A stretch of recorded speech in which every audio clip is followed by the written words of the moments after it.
Oh no.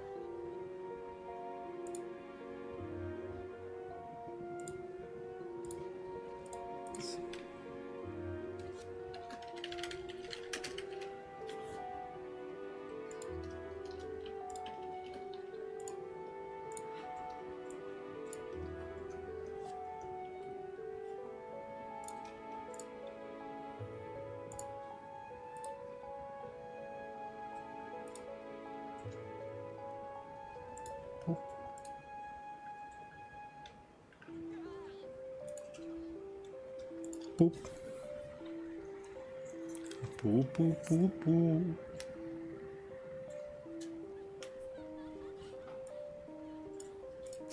Hello.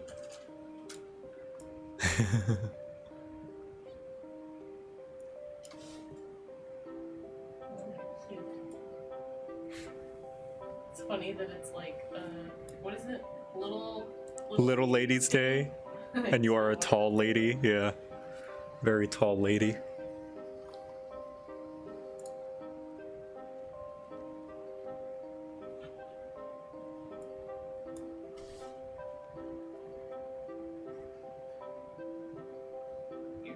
I like that you're wiggling back and forth in silence. I imagine there's like a song going in your head. You're. I like you. It's the rats. It's the rats. Rats. We are the rats. Celebrating yet another birthday bash. It's your birthday today. Cake and ice cream is on its way because Michael, Such a good boy this year. Open up gifts while we all cheer.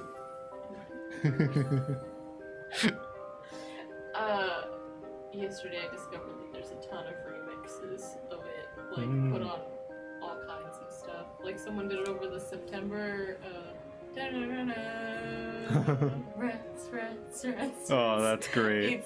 It's amazing. There's so many good and bad. We're the rats. We are. I'm the giant rat. That makes the rules.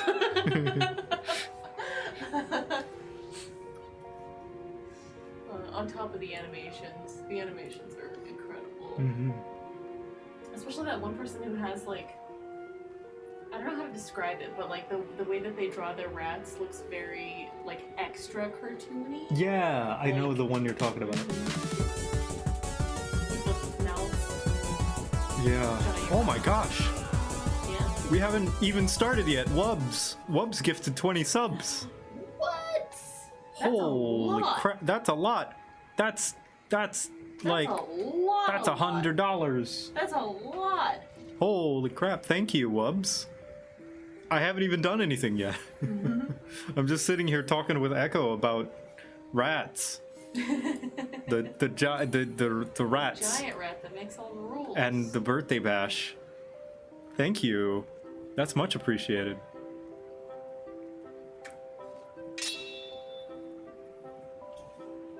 What? It's interesting. I'm glad you find it interesting.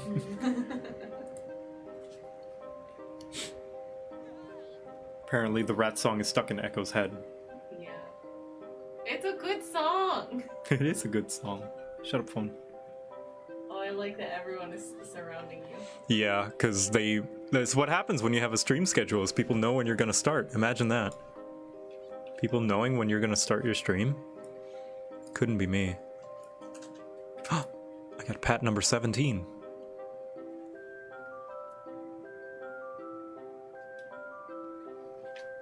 Alright, I guess I can just go to 14 right now. No reason to stay on the waiting screen.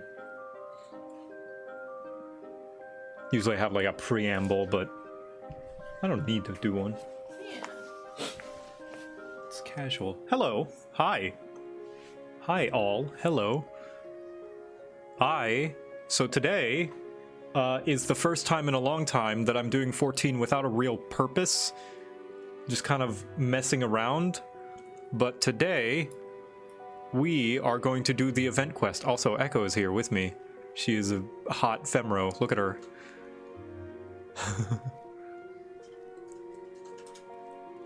Thank you. She's going to be playing through the event with us. We're going to do the Little Ladies Day event this year. because this one gives you a cute little little crown, little bratty princess crown. Is this also, apparently there are things that are being sold. Oh yeah, the confetti from last year, I guess. What does the confetti do? You throw confetti in the air. Oh. It's just one of those consumable things. Yeah, here, I can show you. You just woo! Confetti. Someone says mommy? Sorry, mommy. Sorry, mommy. Yes, Echo's Femro is very hot. Very powerful energy. Yes. I'm so happy you went Femro. I like this. What, race? Mm-hmm. Yeah. Yeah, Race is right. I would use the crown if it didn't mean abandoning my character's classes. Yeah, I do hope, I'm not holding my breath, but I do hope that sometime in the future they separate, like, face with head. Did that pet just heal you? No, I am using, that is me. I wrote it on the screen and definitely not using a mod that is not sanctioned by Square Enix. Basically, it's nothing that gives me an advantage, but it's a fun thing. I have a pet counter. Oh, yeah. But, I have received 19 pats since I installed it. But don't worry about it. It's not important. Mods are not endorsed by Square Enix. And I will not tell you where to get it, because that is against terms of service. Anyway. So, Maribel is the character that we gotta talk to start this quest line, so let us do that. Maribel looks you up and down, a glint in her eye. This quest is available for a limited time only.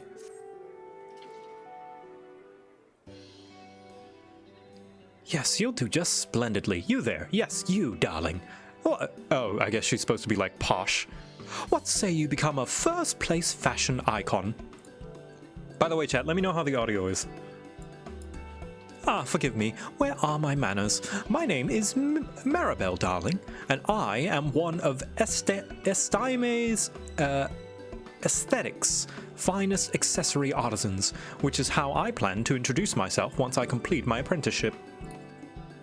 Now, the crown jewel of this year's Little Ladies' Day festivities is a walk-off, an event in which the visually savvy strut the stage and vie for style supremacy.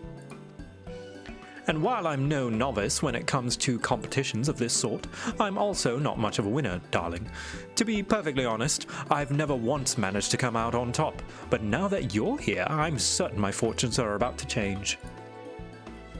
After all, an adventurer such as yourself possesses so much of what I lack: knowledge, daring, and not least of all, experience. So what say you? Care to help this diamond in the rough earn her maiden victory? Oh, you flatter me. For the right price. No, it sounds like fun.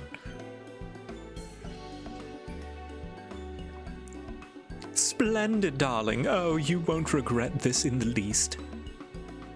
Now then, let's get down to brass tacks, shall we?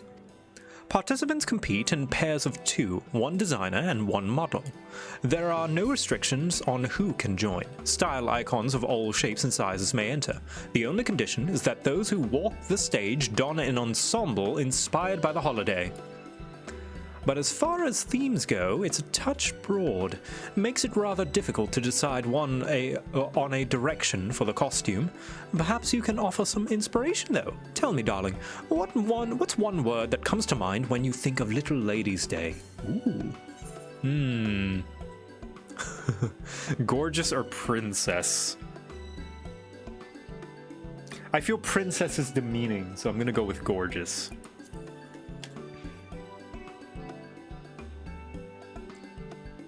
Interesting. I suppose that should come as no surprise, given that the origins of this holiday lie in the tale of a gorgeous princess Advaya's disappearance from the palace. And while I appreciate your input, darling, I'm afraid that's a bit too on the nose. If I'm to create a truly prize-worthy ensemble, I require more inspiration. Wait, we could survey the citizens. Yes, that's a fabulous idea, if I do say so myself. Listen, darling, you and I will walk around for people's impressions of Little Ladies' Day and rendezvous at Estimes. Savvy? Ta-ta now. Narrator. You won't regret this. He did indeed regret this. I don't know, I mean, she's a little in over her head so far, but she seems sweet. Hello. Also, I can see, look, see, little speech bubbles. They're fun. And people complain about, oh, it's gonna fill the screen. It's like the names already fill the screen, you know? What would be great is if we were given options, right? It's the people who are like, no, I don't even want an option, are the people who I feel are unreasonable. Because it'd be nice if you could actually see who's talking in this game. Is it cherry blossom season in Japan? It might be. It is spring. So it might be. Because I feel like a lot of seasonal games tend to put in a lot of cherry blossom stuff. Oh, there we go. There's a person. Yeah, it might be. It's spring, so it makes sense. Cherry blossoms are in April. Yeah, so that's real soon.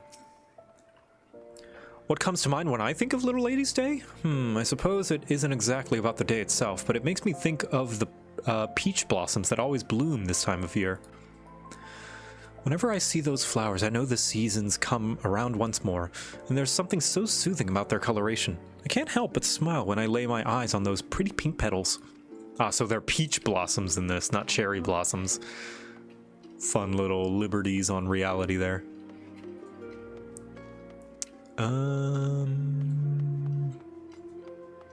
There we go. Jolly citizen. Ul'dah really comes alive this time of year. Why, just look at all the decorations strung about up around town. And no one would dare miss the Songbirds' annual show. The entire city turns out to hear them sing. No other festival compares to the Little Ladies' Day celebration, not for me at least. I don't know if that answers your question, but I hope it helps. Nice.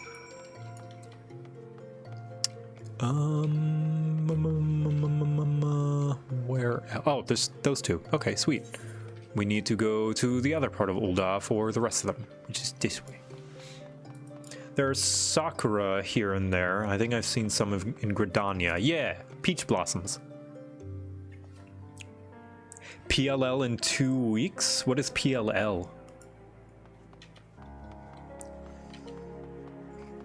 Is that the next patch?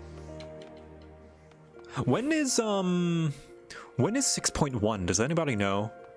Because I gotta start figuring out how to scout out the potential FC house in Ishgard. Mid-April. Okay. Producer's live letter. Gotcha. Mid-April. All right. I've always dreamt of strolling through the streets on Little Ladies' Day wearing the most gorgeous crown I can find, like a proper princess, you know?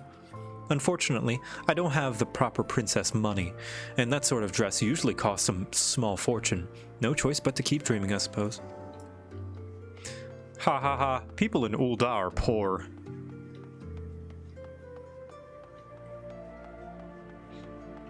Likely mid-April. Ah, it'll be a birthday present for me. My memories of Little Ladies' Day are somewhat bittersweet. You see, there was a lass I once fancied. All I wanted was to dote upon her like the royal seneschal would. I would have done anything to catch her eye. And while I did catch her eye, she didn't exactly like what she saw. No seneschal would be caught dead wearing that revealing subligar. I guess acting like a royal seneschal isn't good enough unless you look like one too. Perhaps we need to look like royalty. Talk with Maribel Madrigal to the Goldsmith Guild. Is Quibble's outfit from the Inspector Hildebrand questline? No, this is from an earlier Little Ladies' Day, I'm pretty sure, or Valentine's Day event.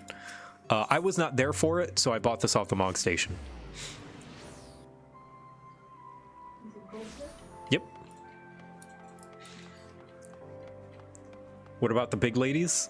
Tall and or buff ladies day next. Yeah, here we have my favorite little lady. There she is. Navigating Ul'dah. Oops, that's the wrong one.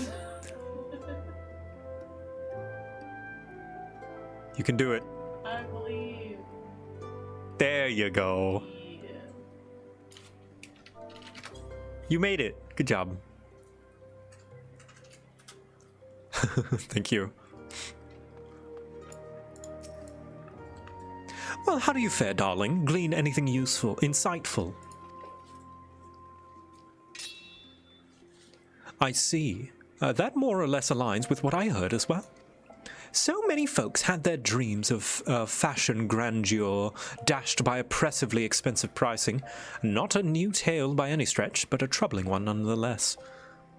In any case, what if we were to put together an ensemble that's as alluring as it is affordable? Surely that would resonate with the audience. Yes, I do believe this will work, darling. Just allow me to make some visual measurements first. I'll need a few yards of this, a spool of that. Yards? It's yalms! Oh my gosh, she said yards! That's not a system of measurement in Eorzea. Oh my god, is that a mistake? Is that a typo? Well, I know that yards are used to measure fabric. Oh, maybe. It is Maybe. It's weird that like she wouldn't say like bolts or like use the in-canon measurement. Yeah, because in canon, instead of yards they say yalms. Instead of feet they say fulms. Oh, my immersion is ruined. Maybe. Does that mean that they exist the way that like I don't know, like the metric system exists for us even if we don't use it? Yes. Actually, yeah, I don't know. Is there a Doman metric system? Maribel Isekai confirmed. Yeah, this must be a typo, because I think either a typo or they mean yalms of, or rather yards of thread specifically. Yards, not yalms. I want a refund. I know my immersion is totally ruined. Yeah. They establish a system of measurement in the game, and then they don't use it. It's fine. All right, I'm ready to set to work. You just sit tight while I go assemble the ensemble. Ta-ta for now, darling. Literally unplayable. It's broken. They broke the game. They broke it. I don't know if I can keep playing anymore. The continuity is ruined. I'm back, darling. At last, our costume is complete. Not a single stitch out of place. Now, all that's left is to win that walk-off. How do you feel? Surely an experienced adventurer of your caliber doesn't get nervous in situations such as these. I'm gonna make Victor stage fright. I'm gonna give him stage fright. Wait, who's going to walk?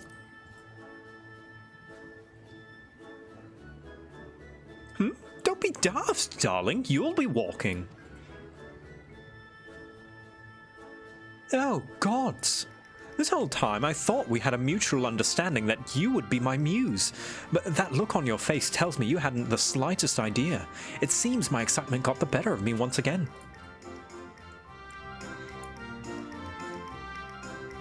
The trouble is, this costume is couture, darling. Tailor-made for your beautiful body. Oh, thank you. I hate to ask this of you for the last minute, but would you mind modeling my work in the walk-off? If it won't fit anyone else. Bits for stage fright, Victor. Thank you. Victor in D&D would absolutely. Victor in D&D is a drama queen. Victor in Final Fantasy is more insecure, we'll say. Oh, bless you, darling. I simply can't thank you enough. Primarily because there's no time. I'll help you slip into your costume backstage. So just meet me at the venue and we'll go from there. Savvy? See you at the steps of Nold. And don't dally. Ta-ta for now, darling.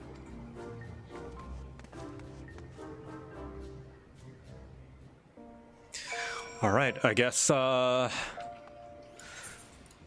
love, do you know anything about, walking? Fashion walking? Like, doing a catwalk? Yeah. Not much. Oh god, we're doomed. We just flop to the floor, right? Like those, Roll. You yeah. worm. All my time in Dark Souls has prepared me for this moment. Where are we going? Either the Adventurers Guild or the Plaza. Should be the closest one. I'm just gonna roll like in Dark Souls. Just keep rolling and rolling and rolling. I'm sure that'll put on a good show. Plus, it'll test the durability of the outfit. If it tears and stretches, then Maribel will know that she needs to work on her stitching.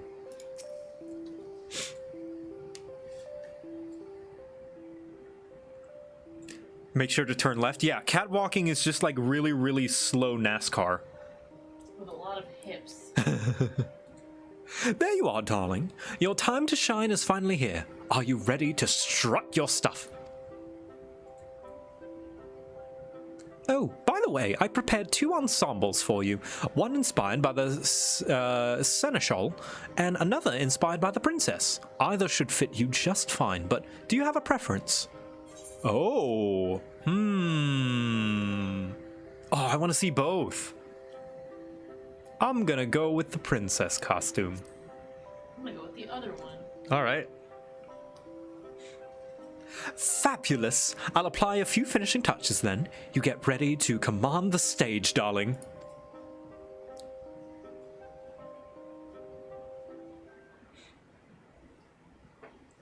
I like that they let you choose. That's nice. Oh, the Royal Seneschal. I bid you welcome, and thank you all for attending our Little Ladies' Day celebration. Woo! Sorry, I'm looking back because I want to see the differences. Oh, it's the Masked Rose, the fashion guy at the Gold Saucer. Hey! Oh, I like him. And Serendipity, the goldsmith. Before we commence with today's walk-off, pray permit me to introduce the members of our esteemed judging panel. First off, we have the host of the Gold Saucer's Fashion Report, the style-savvy superstar with a discerning eye and a thorny tongue, Masked Rose. Next, we have the head mistress of the Goldsmiths Guild, the unrivaled artisan of exceptional accessories, Serendipity. And lastly, as the resident master of ceremonies, yours truly shall round out the panel. The winners of today's walk-off shall be awarded this resplendent crown. Enticing, no? Now then, without further ado, let us welcome our first pair of contestants.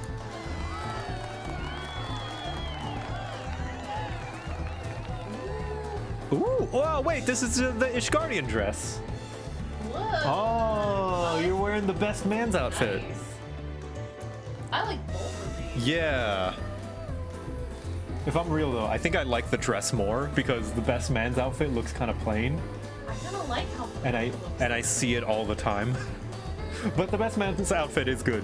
Can you get both of them? Yes, very easily. You look fabulous, darling. Oh, Maribel, you've done it again. And now I start rolling. Just roll into the pots. It sounds like we're up next. This is it. Yeah, isn't this dress nice? I think this is what Monty wore to the, oh crap, I almost spoiled something, never mind. Next, we have our 8th pair of contestants, Victor, modeling an ensemble designed by Maribel. Are you ready, Victor? If so, then step forth onto the stage. Come on, put some hips into it. Yeah!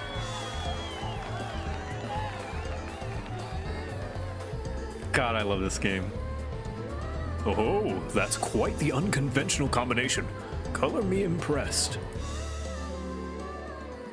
Me too. It's such an inspiring take on the theme.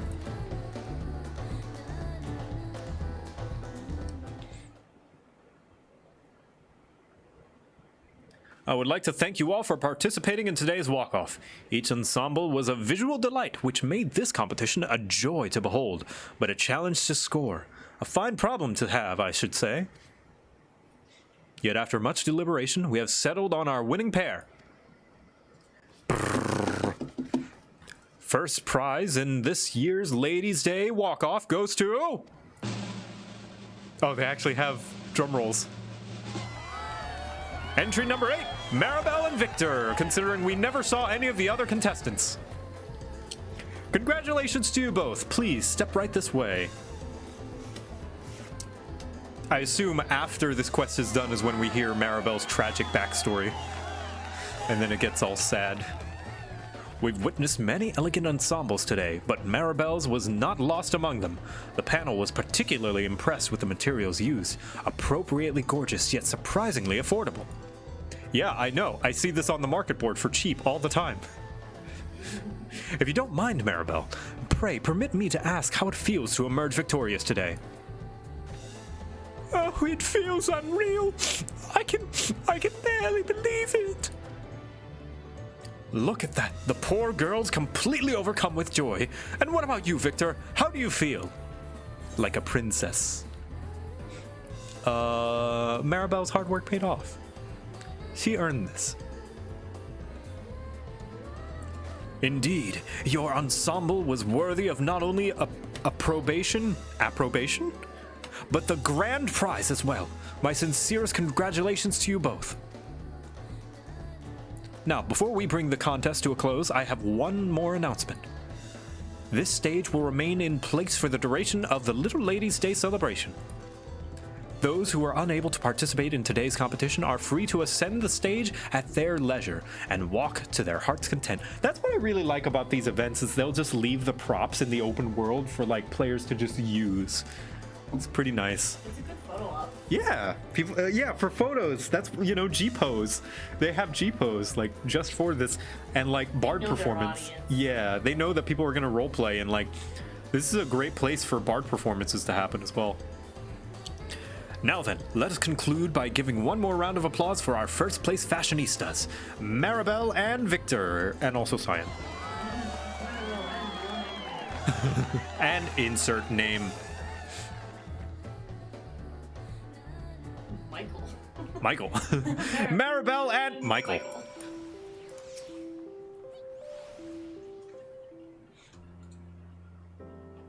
We did it, darling. We really did it. Incoming tragic backstory. Part of me honestly believes my losing streak would never end, but you helped me prove myself wrong. I couldn't have done it without you as my muse. I simply can't thank you enough, darling. And I must thank you for the splendid showing. Congratulations once again, you two. As promised, I now present you with your prize.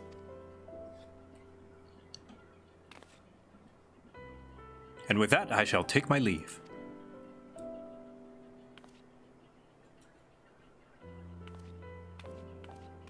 I haven't heard that many bards playing this week. Of course, half of them are playing Elden Ring. Here I still thought I might be dreaming, but now that I look upon this crown before me, the reality of our victory is finally settling in. And while I may still be but an artisan's apprentice, today's success has rekindled my burning desire to someday launch a brand of my own. So remember my name, darling. Yeah, I bet this is going to be like a nice little Easter egg later on, like a Maribel's themed dress or something. And it'll be like, hey, she was the person from Little Ladies' Day. Oh, and speaking of style, you heard the Royal Seneschal say that the stage would be remained open for the duration of the festival, yes? Well, it sounds as though the Masked Rose will be holding a special fashion check for all those interested. You've already proven yourself a more than capable model, so why not try envisioning an ensemble for someone else this time? Oh? And don't worry, I'll be more than happy to lend you my expertise should you require any styling assistance. There we go, there's a crown. Yeah, easy peasy. Real short one this time.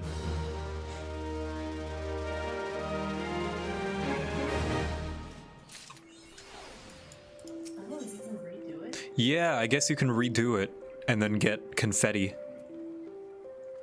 Maribel is beaming with pride. So this is not the quest we just did. This is a different one that you can repeat. So I'm gonna do it once. I'm gonna see what's this about. Oh, hello there, Victor. Don't tell me, darling. Has your turn on the stage given you fashion fever? Well, it just so happens that the Masked Rose will be holding a fashion check as part of the day's festivities. Of course, we'll require a model, but if you have someone in mind, do let me know.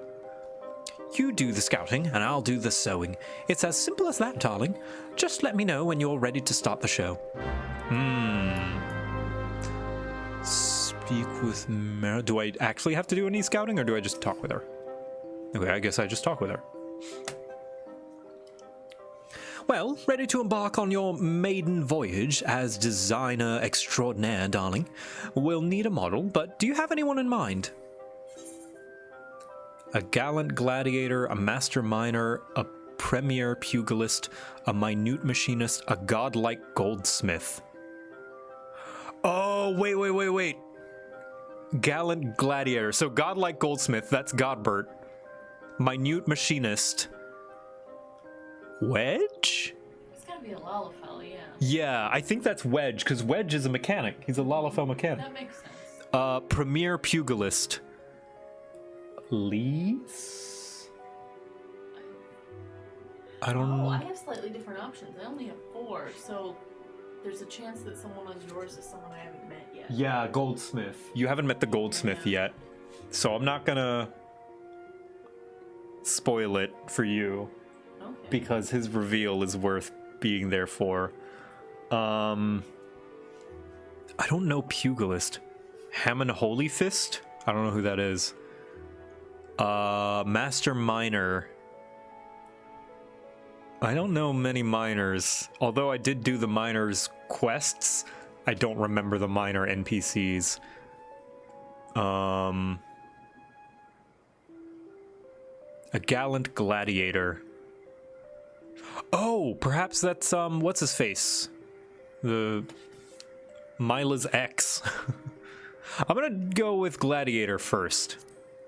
I'm gonna follow you. A fabulous choice, darling. Well, let's not waste time. Call them over so we can commence our styling session.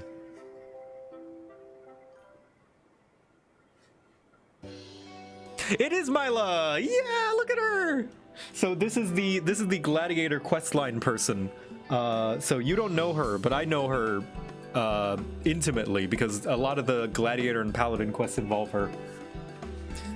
So you're probably gonna get different dialogue than me. Oh, potentially. Now, I presume you have some reason for summoning me here. I just wanted to say hi and go on a date. You want me to do what? I had heard today's festivities would include heretofore unseen entertainment, but I certainly didn't imagine I would be providing it. She looks like Britney Spears. Does she? Yeah, a little bit. I feel her face is sharper than Britney's, though. Maybe? I don't know. While I'm no stranger to public performances, gladiator tournaments are a vastly different beast than whatever this gorgeous affair is. Yeah, she's big tomboy energy. I can't say I see myself as a fit for the role, but if you insist, I have little choice but to acquiesce. Now this is our lucky model to be. You certainly know how to pick them, darling. Now, what did you have in mind as far as a concept is concerned? Gorgeous yet gallant, opposite of ordinary. Ooh.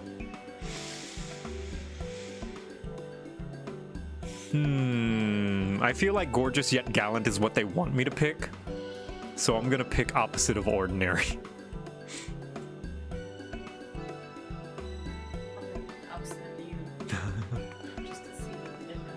Say no more. I'll go prepare an ensemble for our model to be. You just sit tight and get ready to awe your audience.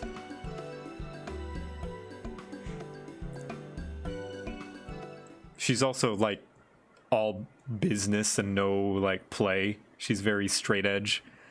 Oh, splendid. That fits like a glove. Now, go out there and knock them dead, darling. Ooh. I like yours better. That one almost looks like a maid outfit. Yeah, Like yours. So for you guys who can't see, if you pick the other one, it's Mila's. like blue asymmetrical. Yeah, she's wearing the Neo Ishgardian gear. For those who recognize that, she's wearing the Neo Ishgardian like dress. Ah, it's so cool. I like that one better. Thank you kindly for your participation. And now, let us hear your judge's evaluation. Yeah, it looks so good. I'm gonna... Oh, man. Neo Ishgardian is amazing on females. Yeah. It was quite a treat to see you reveal a softer side on this stage. Why, it simply set my heart aflutter. There is a great beauty in the fluidity of your fighting, and your ensemble today serves to highlight that elegance. Splendidly done. You can do it twice, yeah, but I don't want to sit through the cutscene again. Oh, she's cute. I love the Highlander poses and stuff. Highlander here poses are the best. 'Tis strange. A simple walk across the stage never rattled my nerves until today. Perhaps it's because I'm so accustomed to having an opponent to train my eyes upon. I felt rather aimless without someone to watch. You could watch me. That said, it was rather refreshing to don a different set of clothes for once. Can't say I'll do it again anytime soon, but I shall cherish the experience one and the same. Perhaps I'll put a touch more care into choosing what I wear henceforth, and should I require any assistance to that end, I hope I can count on you both.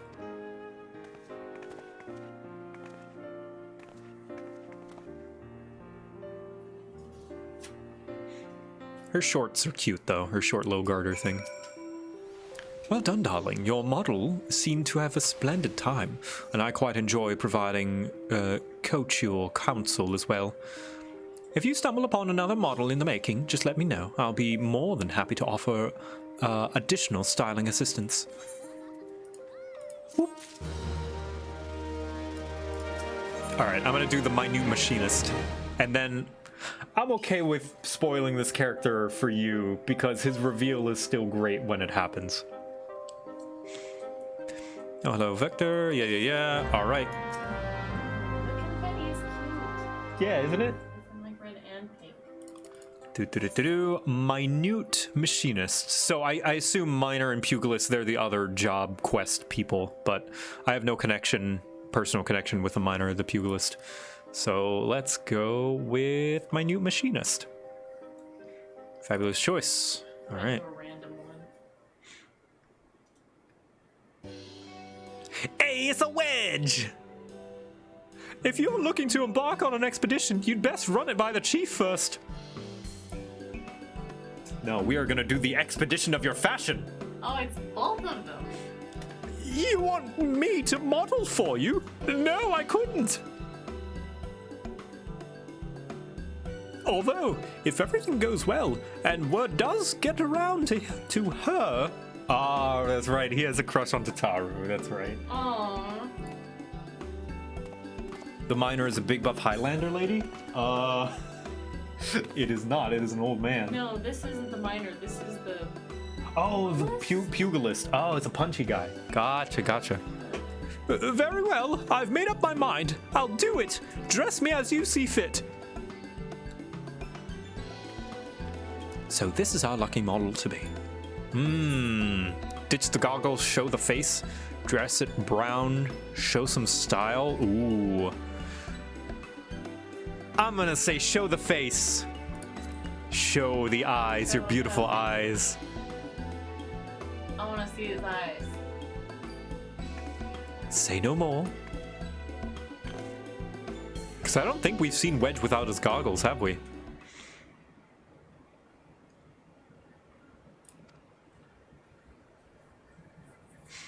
Come on. Oh, look at the cute little cap! Aww. Oh, he's got goggles on his cap! That's adorable! Look at him! Aww, what a pose. I love him! Oh, Wedge! Wedge, you're adorable! Yeah, he's got the Neo Ishgardian hat. This goes to show that the Neo Ishgardian set is the most fashionable set, since they're using so many different pieces. Yeah, and I think that's the Ironworks gear, the level, what is it, 50 Tombstone gear, I'm pretty sure. What's this one? Oh wait, this is my pirate people, the red and black symbols and stuff. Oh, the Maelstrom. Yes. You see? What is it? Oh wait, you can barely see it. We'll see it, Ken. That was unbelievably terrifying. The sound of my heartbeat was thundering in my ears the entire time. There we go.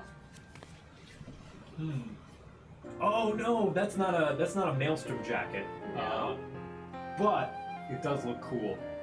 I Very see. cool. Yeah, I could see it look. It looks very piratey though. Mm-hmm. Would I could have only heard the crowd cheering for me, but seeing their smiling faces was exhilarating in its own right. Oh, he's got cute yellow. He's got cute green eyes.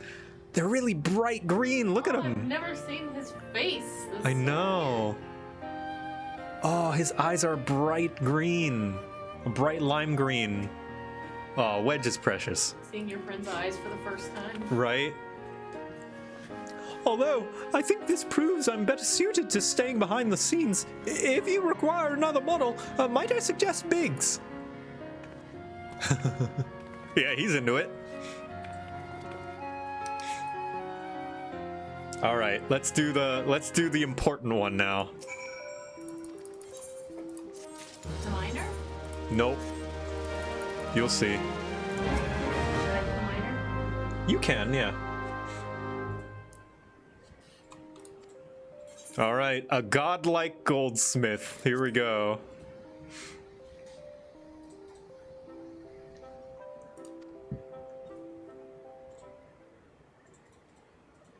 Wait, no. Yeah, there he is. Well then, fancy a spot of strength training, adventurer? Wait, is that his regular outfit? Yes. Oh, I like him. Yes, this is Godbert Manderville. He is he is the owner of the Manderville Gold Saucer. Oh. And one of the 6 syndicate members of Ul'dah. That's great. Oh, a modeling job, is it? I picked the wrong one, so I'll do it. I say you can also skip, like escape and then skip. Yeah. You won't. Oh, it won't let you. Never mind. I say, it certainly isn't in my nature to get all dressed up, or very dressed at all, but a new experience should be elucidating. Very well, I'll do it. How far is Echo in the story? She had just finished 2.2, I think. The 2.2 patches. So we're working on Yeah, this. we just killed Leviathan. Yep. So this is our lucky model to be. Unrestricted eroticism Ooh. or unfettered physicality.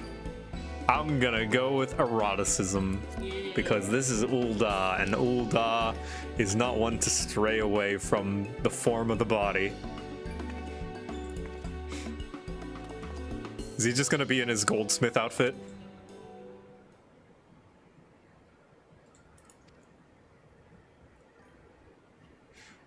Here we go. Oh my god! Oh my god! That is, wow, that's really horny. That is a lot hornier. I thought it was gonna be funny horny. This is actual horny. Whoa, baring that chest. Showing some ankle. It's like a V-neck pants. Yeah, look, oh my god, yeah. It's like pointing down.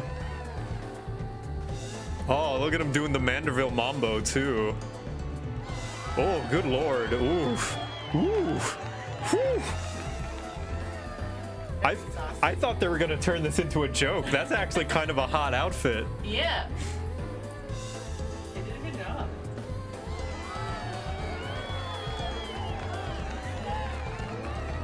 Your calm demeanor bellies a formidable passion that only a man of your years can exude. A fine wine that I would give anything to imbibe. And although those sunglasses may cover your eyes, I can feel your gaze piercing straight through my heart. Everything about your ensemble is fabulous. Yeah, Masked Rose knows that dilfs are like fine wine.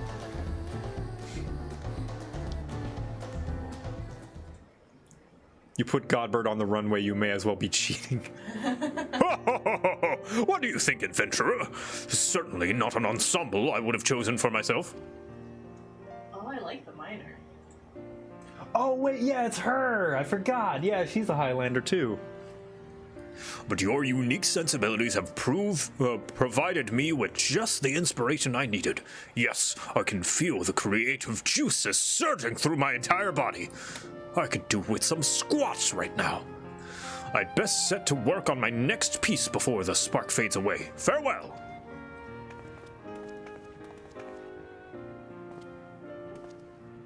All right, I'm gonna do the other one for Godbird as well. He's great. I love Godbird. He's wonderful. Oh, we should do the Manderville quest lines at some point. Okay. I think you'll really like those. They're a side quest having to do with some fun things, I'll say. It's very fun. It's mostly just story and reading, but like, it's some great writing. Ooh. Oh, very like literal. Yeah. Echo's doing the miner right now, and the outfit is just like miner plus. He's got like the Thanos thing going on. Wait a minute. Oh no. Oh no, Masked Rose. She's got 5 of the 6 Infinity fashions. I think he's got all 6. Oh gosh, she's got. One here, and then another. Oh, I see. It's a pin cushion. Yeah. He's got the Infinity pins.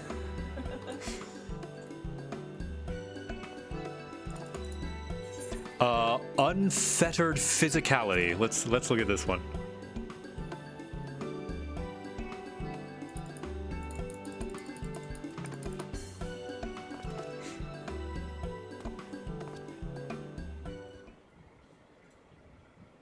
You didn't get Wedge or Godbird? You didn't get Wedge? Guess I'm not far enough into the game. Wedge is like halfway through the MSQ. Jeez. How far back must you be? Because you got Wedge, right? You had the minute machinist.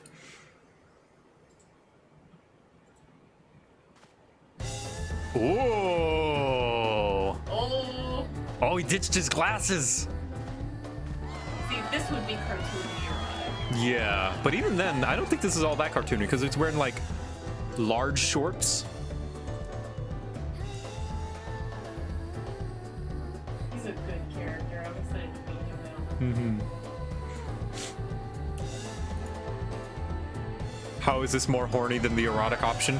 You know, maybe my tastes are different because I don't think this is as horny because it's just showing too much. I like the unbuttoned shirt because it's like revealing, you know? It's like you're and leaving a little bit to the imagination. I don't know. Sometimes less is more. Sometimes less is more, in my opinion. My word, muscles upon muscles, all chiseled to perfection. You have exhibited great courage in sporting such an austere ensemble, and for that I must both commend and thank you. I shall not forget your fantastic physique as long as I live. Jeez, Masked Rose. Got something to say? There's more to sexuality than nudity or physicality. Exactly! Exactly! Yeah. What do you think, adventurer? Certainly not an ensemble I would have chosen for myself. All right. Whoops, I accidentally hit the Estinian button briefly. Sorry, chat. I blew out your eardrums. I meant to go hit escape. No, the chat's filling with E. All right. Well, that's the little ladies' quest, I guess. Ooh, yeah. Let's see. Chad, you're not gonna be able to see this, but oh, Dude, it's the she's wearing the hoodie. the casual hoodie. Oh, if you pick the softer side for the minor girl, she's wearing the casual set. That's just the full set. Oh, she's so cute. He's adorable. See, look, he's got another Oh yeah. No, that's not a pin. 1, 2, 3, 4, 5. So it's like 5, 6. He's got the 6 infinity pins. Stud.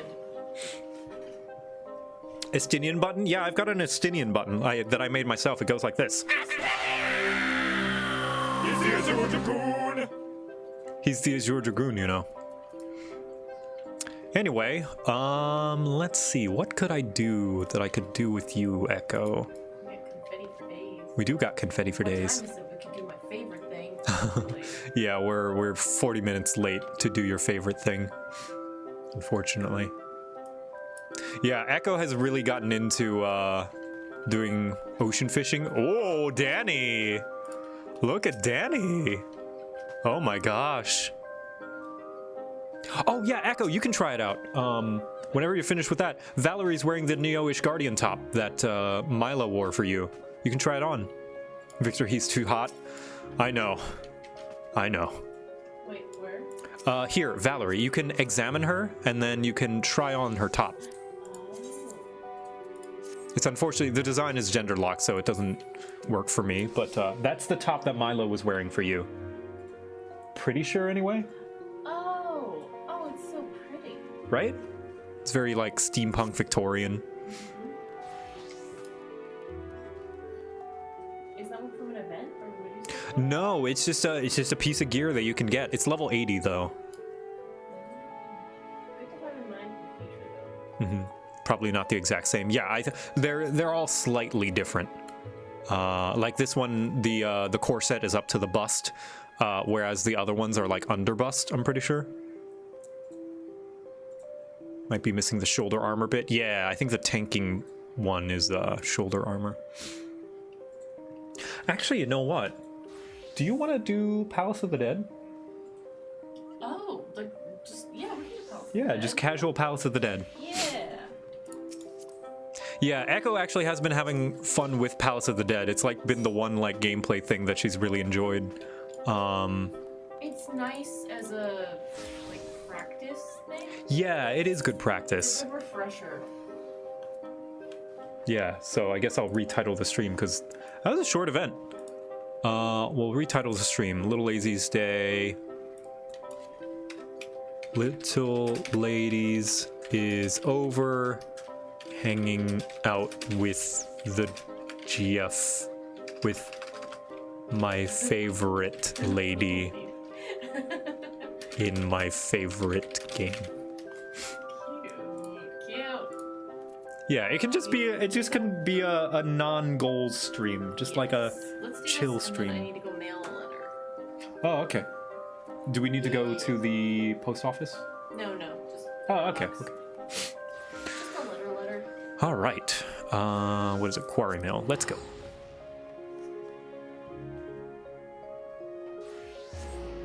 Yeah, data center travel's coming. Whiskey Project, thank you for the raid. Welcome everybody. I just finished Little Ladies Day in the critically acclaimed MMO VTuber D&D raid. Oh no, it's the VTubers. They're taking over. As they should. As they should. Hello. Hi, Whiskey Project. If you don't know who I am, I'm JoCat. I'm the creator of the Crap Guide series, as well as the Balkanus Necro Hunt and a bunch of animations. You may know me. If you don't know me from any of those, you probably know me from the I Like Girls animated video, where I simp over fictional women. I own your plushies? Aw, I'm glad. Yeah. Should I reset progress or just... Yes, reset progress because we died. So I just finished Little Ladies Day, and we're gonna be doing just some casual content. We're gonna be doing Palace of the Dead. Just me and Echo, just on a gaming. We're gaming because yeah, I beat Endwalker, and I'm just like just doing stuff now, just playing parts of the game that I wanted to do on stream for a while. Palace of the Dead floor 50 clear is also required to unlock Heaven on High. Yeah, that's right. Yeah, there's a second version of this like deep dungeon thing in Stormblood called Heaven on High that I'm trying to do solo, because you get a special title for doing that. So yeah, we're at level 1 and we have like nothing. So guess we're just gonna start out. We have never gone past like floor 40, I think. We keep dying. Or like 30, something like that, before we reach floor 40. Because we get, I say we, I get cocky. Well, it's also me though, just fumbling. Yeah, but that's not you being cocky. That's you getting used to the game. It still happens. You shouldn't just blame yourself. It's a combination. Huh, I guess you're right. You're a bad healer and you should feel bad. No! It's your fault we keep losing. It's not all. No, it's all your fault. I would be able to solo this all by myself. Without any healing.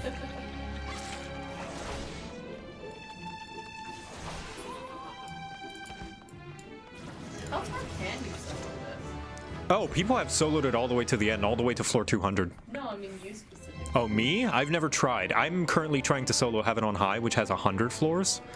I've reached floor 50, and I was fighting a very easy boss, and then I got distracted and, like, wasn't looking at the boss attack, and then it just, like, killed me from full health. Like, it just comboed me. It stunned me, and then I got hit by a bunch of stuff, and then I died, and that felt pretty bad. Because it was super easy. It was a super easy boss, and I got all its mechanics. So, it's, reaching 50 isn't hard, it's just time consuming. But I hear that floor 70 to 90 is when it gets really difficult. So I'm preparing myself for that. Thanks for your amazing content. You are a great source of inspiration. Aw, thanks. That kind of makes me want to. Thanks for stopping by and thanks for the raid. What's up? That kind of makes me want to see how far you could get on this by yourself. Me? Yeah. Like me specifically? I don't know. Could you Asuna? I'm silenced. No, that's not what. No, I don't. Now you won't run out of mana. Thank goodness. You were really close to running out too.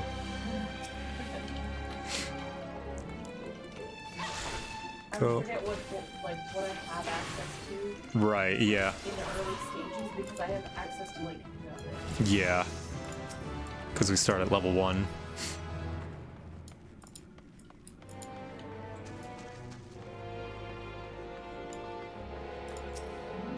Oh yeah, that's right. 30/30 ether pole can also be exchanged for pure light weapons. I did that before. That's why it's like so low.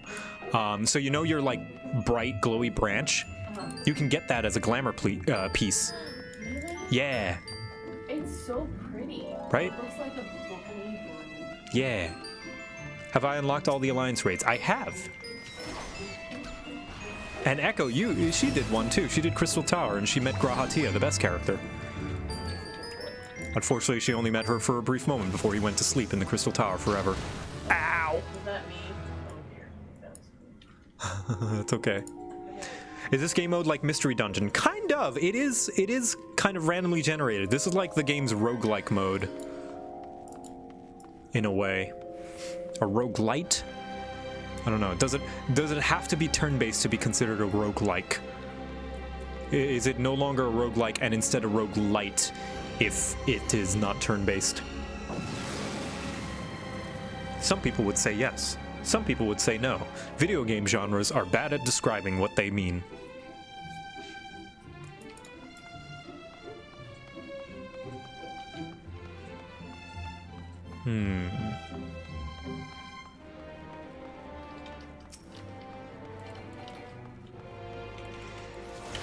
Ow! I stepped on a bomb. May I get heals, please? on it. There we go, thank you. We have like we have like 9. Okay, cool. Thank you, Valerie. Awesome, that's great. FC house stuff. I can also help out. Because I have a lot of money in my retainers as well. Hello, Goblin.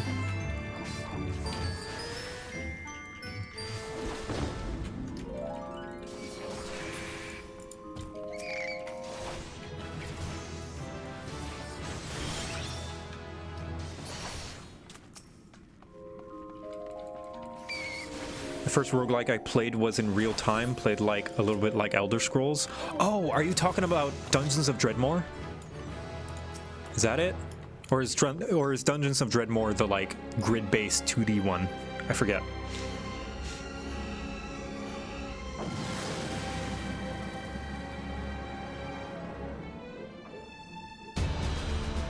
All right, first boss. This one is a piece of cake. Oh wait, no, never mind. It's not the boss. It's just the music changed. Whoops. Whoopsie. Only on floor 4. Yeah, I just heard the music change and I thought, oh, it's the boss time, right? No. Sorry, my bad. The problem with using roguelite/like is that it is a description of a game by another game, not by a system aesthetic setting or style, right? Well, that's the question, right? Is like, how many mechanics separated from the original Rogue does it have to be considered a roguelite instead, right? Because the fundamental mechanics of the game Rogue, of which the roguelikes are based on, is turn-based, grid-based, permadeath, right? And maybe ASCII art, you know? Some people would consider that as well, some form of ASCII. And maybe some leveling up mechanics, right? RPG leveling up mechanics. So if we take away permadeath, is it still a roguelike? Probably not. If we take away the turn-based, is it still a roguelike?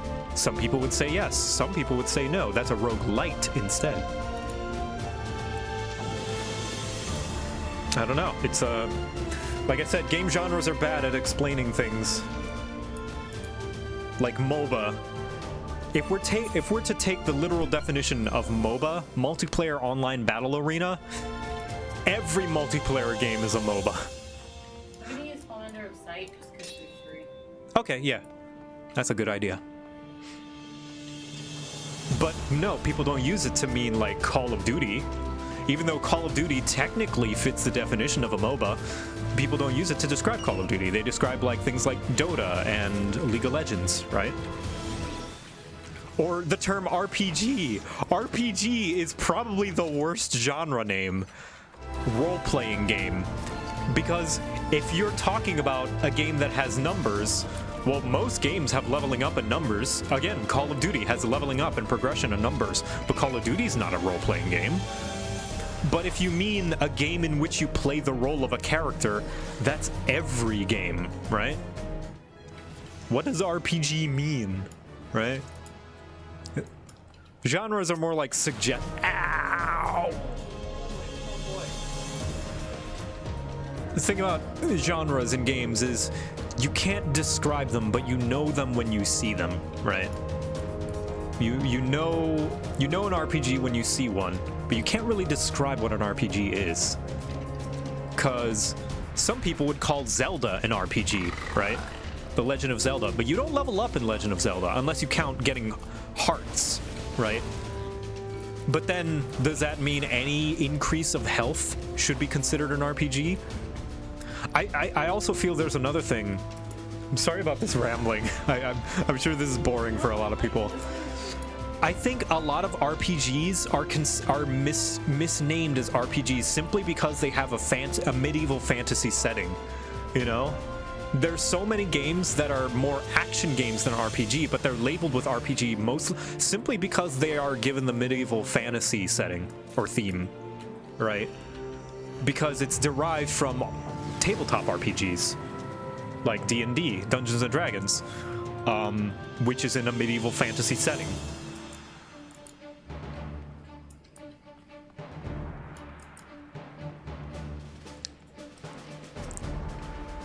Legend of Zelda is an RPG because you play the role of Link, yeah. And Call of Duty is an RPG because you play the role, oops, I got silenced. May I get an Asuna? There we go, and a heal as well. Ooh, okay, luckily we leveled up before I died. gotta be faster. Thank you.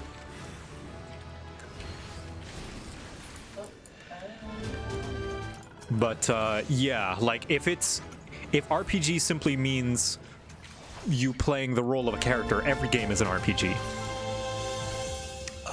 What else? I think first-person shooter is a pretty good one. That one describes pretty much like what it is, because it describes it in the form of mechanics, right?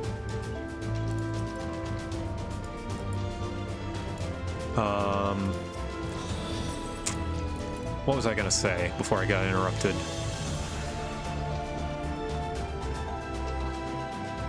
Yeah, I feel as though a lot of RPGs are called RPGs simply because they're in a medieval fantasy, when it's like, it's more than that. RPG is more than just the setting. Portal is an FPS, but in a puzzle environment. Yes. Well, not just puzzle environment, it's also a puzzle game. It's a puzzle FPS.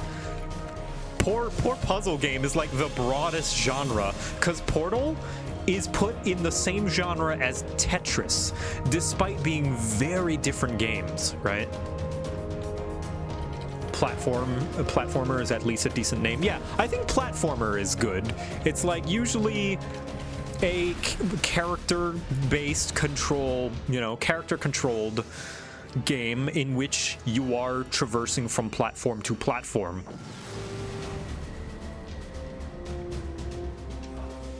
Side-scroller, I think, is another good one.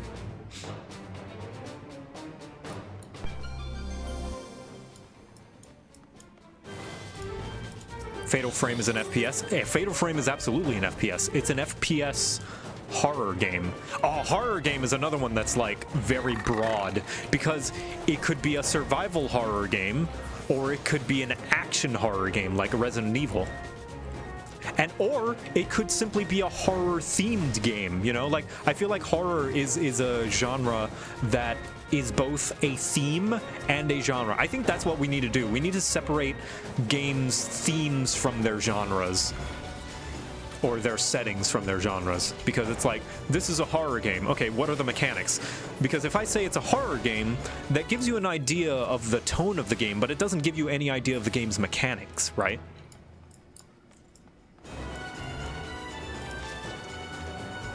Five Nights at Freddy's is a horror game, but it's more like a resource management game, right? With a horror theme. Subnautica, subjectively, could be considered a horror game, but that is a horror survival crafting game, right?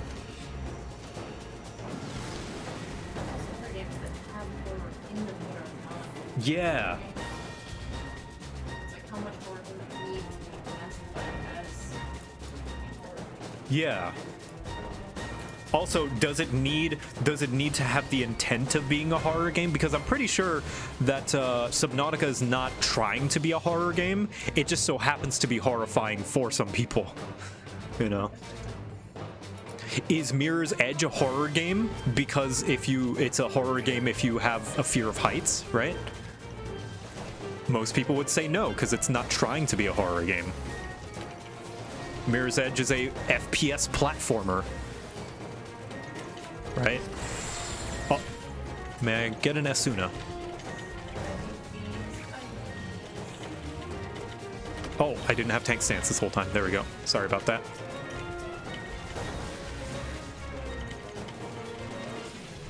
Luckily, we level up. Skyrim is my favorite horror game. No, wait. What was it that I got startled in? Minecraft. Minecraft is a horror game because it startles me. Things come out of nowhere because it's so quiet. It's such a quiet game and things just come out of nowhere. And then it startles you.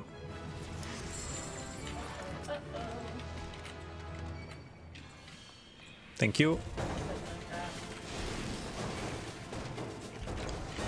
Zero Punctuation guy suggested recursive slasher or something like that for Souls-likes. Yeah. Although I do think Souls-like is a reasonable one. It's kind of like roguelike, right? Where there's a spectrum of similar games in the genre. But I think Souls-like is more of a Palm Manor of Intuition? Oh, okay. Souls-like, I think, is a subgenre of the character action or hack and slash genre, right? Does that sound reasonable enough, chat? Would you call like Dark Souls a more methodical hack and slash? Because I would. Because people think, oh no, hack and slash has to be high octane and flashy. I'm like, no, it doesn't. You just hack and slash away, right? It doesn't have to be flashy. Yeah, Monster Hunter. Monster Hunter is a methodical hack and slash.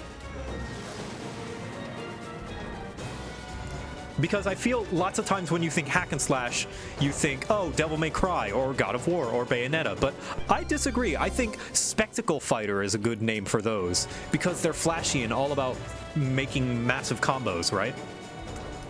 So I think hack and slash, it is a subgenre of hack and slash. I think hack and slash is an umbrella term, kind of like FPS, right? Where you can have FPS puzzle game, or FPS horror game, you know?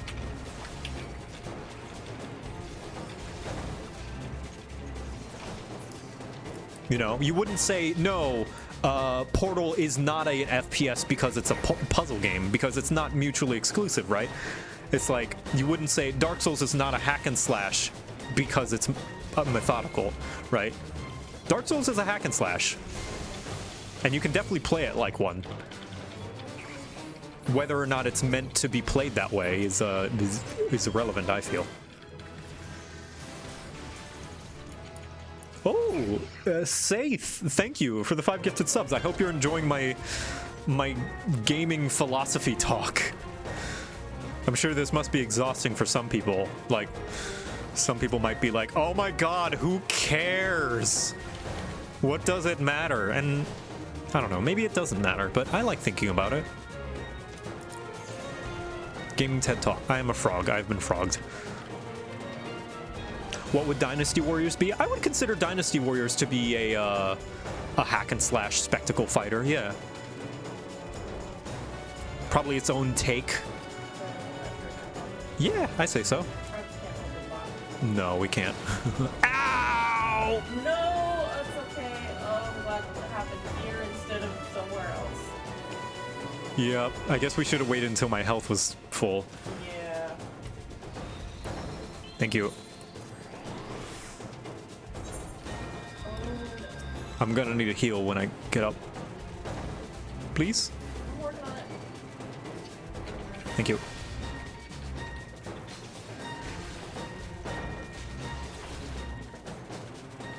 Somebody earlier said anime bullshit should be a genre, and I agree. Because you know exactly what they mean when they say anime bullshit. Like, what is it? Genshin Impact is anime bullshit. Does this game count as anime bullshit? No, it is very anime, but I wouldn't say it's anime bullshit. Code Vein is absolutely anime bullshit. You've got the trope of the character like trailing off and not finishing their sentence. You've got the anime grunts, you know, that sort of stuff. You've got the fan service underage girl. I think very anime and anime bullshit should be their own two separate meanings. Kind of like a spectrum, you know? There is very anime and there's anime bullshit, whereas it leans into anime tropes and stuff. For example, Persona is very anime, but not anime bullshit. That is not to say that anime bullshit means it's bad. Like, I just like saying anime bullshit because you know what to expect. It's like, ah, right, it's got anime bullshit in it. Actually, you know what? Saying that way, I think Persona is anime bullshit. Yeah, I would definitely. It's like you go to a school, you're a transfer student. It's wrong. I think the qualifying factor for me would be if it's something that a 13-year-old girl would make crappy fan art of. Yes. Okay, I think that's a good measure. Would a 13-year-old girl make crappy fan art of this? If yes, anime bullshit. Actually, in that case, Final Fantasy XIV is anime bullshit too. But not as much as like Persona. I guess so. Yeah, it's very fictional politics. Final Fantasy XIV. I don't know. I could see arguments that it is. I say it's not, but I don't think it's wrong to say that it is. And all things are spectrums. All things are spectrums. All things are spectrums, all things are opinions. Have I seen the ending of Endwalker? Oh yeah, I mean, the ending of Endwalker and the ending of ARR, really, it's like the power of friendship. That is premier anime bullshit trope, you know? The power of friendship is absolutely anime bullshit.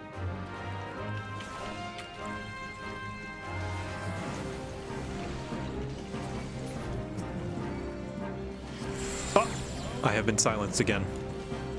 It's okay, he hasn't noticed me. Oh, he's silenced too. Okay, cool. Well, the trap is in an AoE. Oh, it was a trap, it wasn't. Yeah. My Little Power Friendship is also in My Little Pony. That confirms it. My Little Pony is anime bullshit.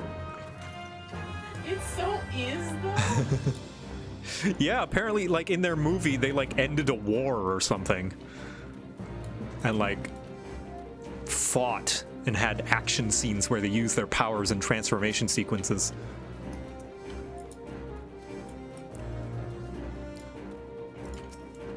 There were mecha anime side quests. That is true, yeah. Yeah. Alright, Final Fantasy XIV is anime bullshit.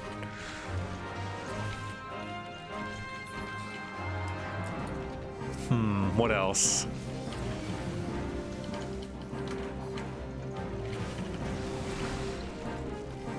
There we go. Oh look, Palace Pudding. Hello. Stop it, please. Stop it now. Is Steven Universe anime bullshit? Yes.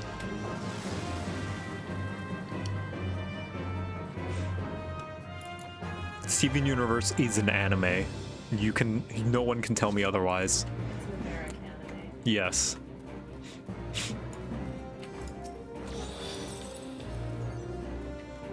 Anyway, what was I going on about? Oh yeah, genre names.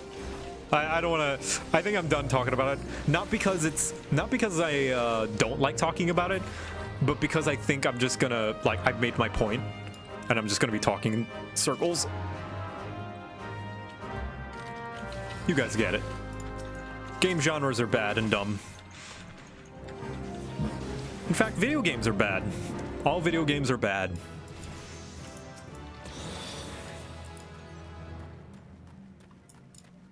Does Ben 10 count as a magical girl? He absolutely is a magical girl. What's up? Yes. I'm frozen. Oh. Oh, not frozen. Oh, you're silenced, I see. Gotcha.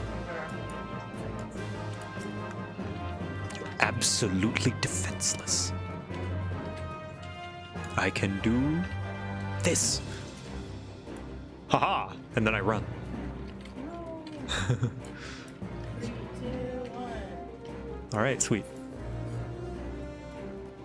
Is this like anime was a mistake? No, anime is art. Anime is a good thing. Watch more anime. Anime is a style. I would argue anime is a medium. Really? Yes. Because I feel like it's in animation. Yes. However, and I think eventually we'll reach a point where animation and anime are interchangeable. But Well, I think that is what it means. yeah, anime does mean animation. But I think specifically anime refers to a certain, like, sect of animation where it doesn't matter what the art style, this anime could be rated G or R, and you never know. Whereas I think in Western cartoons, like, you can tell what's an adult cartoon and what's a children's cartoon, right? Oh, from the look. Yeah. Whereas anime is used to tell stories that might blend the age range, or But I think we're reaching that point where animation is not a genre, and animation is a medium, and people are starting to make adult animations. My favorite one that I think does not get enough credit is 9. You know, the animated movie 9. It was a it was a CG, a 3D animated movie, and it was such a big deal because it was rated PG-13. And I remember that being a big deal. It was like, whoa, a PG-13 3D movie. And I feel like it feels like it's PG-13 for the content, yes, rather than the like art style. Yeah, like There's some things that are too creepy. yes, exactly, yes, for the themes and because it like dealt with death and the apocalypse and the meaning of the soul. What's up? Oh, you're frog? Okay, as long as I don't move, I think I should be okay. Yeah, 9 was disturbing. That's why it was rated PG-13. It was disturbing. I think that's why I liked it. It was very dark themes in animation. Yeah. It made it really beautiful. Uh-oh. Did it? Oh yeah, there we go. We'll get it. But yeah, anime and animation are not separate things, and I think yeah, it's semantics that don't matter. It's like Zuma Blue? Death and Robots. Oh yeah, I like that. I like. Those ones that I showed you that Yeah. we didn't watch all of them. No, we watched Zima Blue. I think it's Zima Blue. Zima Blue. I think it's Zima. Yeah, Zima Blue, and we watched the 3 robots. Yes.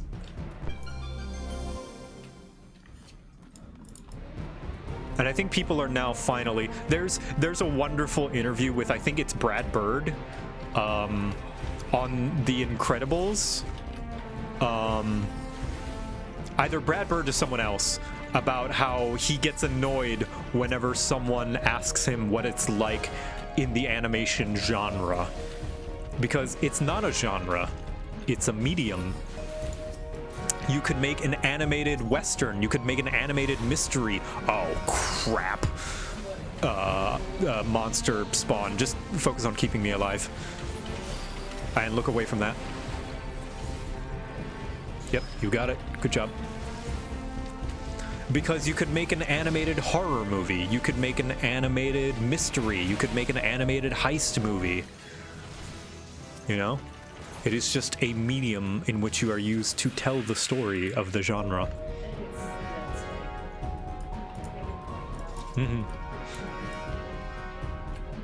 Shows like Castlevania almost have to be anime stylized. Yeah, that's the thing, right? Is like that's what I mean by like there's a slight separation there, is because when it's styled like anime, there's kind of like an assumption that the anime could be made for adults, right? Do you think that people, when they see anime, and they are where content is very divided, that when they see anime that it is for adults or for children? The assumption that they make, because I feel like they would have one or the other. They would either see it as like, oh, it's Sailor Moon, it's like kid stuff, or they would think, oh, it's porn, or like Yeah. that immediately jump to the idea that it's adult content, Right. just because they lump the style all together and that's what it is. Yeah. But do you think that adults see it more as, are you frog? No. Or- I'll regen. Don't worry. Finish your thought. Do you think that adults, on average, see it more instinctually as adult or child content when American people who are completely disconnected see anime as a style? Like when they see that style of art, do they think, oh, that's kid stuff, or oh, that's adult stuff? I guess it depends on the style as well, because there is no one anime style. Because it could be, like you said, cutesy looking like Sailor Moon, or it could be like more proportionate, like say Castlevania. Yeah. That is one thing that I feel like in anime although it is often hard to tell, there are still some indicators of like adult and child content within anime. Yeah, like, oh, Made in Abyss. Made in Abyss has a cutesy style specifically to subvert that. Yeah. Because Made in Abyss is horrifying and not for kids. But the character designs are cute and chibi and adorable. So you start with this expectation of like... It gets you to lower your guard. Yes, exactly. So it's using the art style, it's using that social expectation to its benefit. And I think that's pretty neat. Yeah, Madoka Magica as well. That's another one I need to watch because I keep seeing that little character cat, whatever it is, and everyone being like, I hate this thing so much. Mm-hmm. And I still don't understand it, and I want to understand it. Yeah. I want to experience why people hate it so much. Yeah, I love, like, I think one fun tweet that's like a story in 2 parts where someone's like, or maybe it was a Tumblr post that basically someone having not seen Madoka Magica and like, why does everyone hate this thing? It's so adorable. And then like a second post underneath, like, fucking kill this thing. Like, fuck this thing. I hate it. I want to murder it. And like someone was like, a story in 2 parts. Yeah, I want to be on the other end of that spectrum because I'm still, it still just looks cute to me and I don't have the context yet, but I want to have the context within the actual show. Yeah. I've not watched Madoka Magica, but I know of it and I've read up on it because I don't have... The thing is with anime, I don't know why I am emotionally and mentally affected more by traumatic and dramatic things happening in anime than in other mediums, in other media. I think because of that juxtaposition that, you know, that I grew up on anime and have this very deep association with anime being, you know, my childhood stuff. So whenever I do see like blood and gore and violence and horrific stuff in anime, it's all that more palpable for me. And that's why I can't watch things like Madoka Magica and Made in Abyss, because it affects me way more, I think, as a result of that I just can't handle it emotionally. So I just don't watch them because I want to have a nice time when I watch a show. I want to have fun when I watch a show. And there's nothing wrong with making a show that's not fun. I think art doesn't have to be fun. Art doesn't have to be anything. It doesn't even have to be engaging. And a show doesn't have to be fun either. A show can be about feeling miserable. And that's totally fine. It's just not for me. It can also be about nothing, like The Office. Yeah, it can be about nothing. It can be a slice. That's what Slice of Life is. Slice of Life is a show about nothing. Like, The Office is something you can just put on in the background and you don't actually have to watch it. Does that same apply to video games? Yes, but less so. Like, I don't like horror video games, specifically because I'm affected by them. I have a very active imagination, and I know that they will keep me up at night. And the fact that I have to engage in them, you know, makes it all that more worse. Same thing with, I mean, less so with horror movies, but I hate horror in general. Like, I totally respect it. I respect the craft. Oh, you aggroed that one. I respect the craft. I understand that it is a very impressive thing to make a good horror thing scary. I am just too easily affected by horror that I can't do it because it basically ruins my whole week, give or take. Another week after that, you know. As long as it's stuck in your mind. Yeah, it's stuck in my brain. I have trouble sleeping. I just think about it all too much. I'm gonna aggro this one. Don't aggro the other one, please. Ow! May I please? Okay, luckily that killed that one.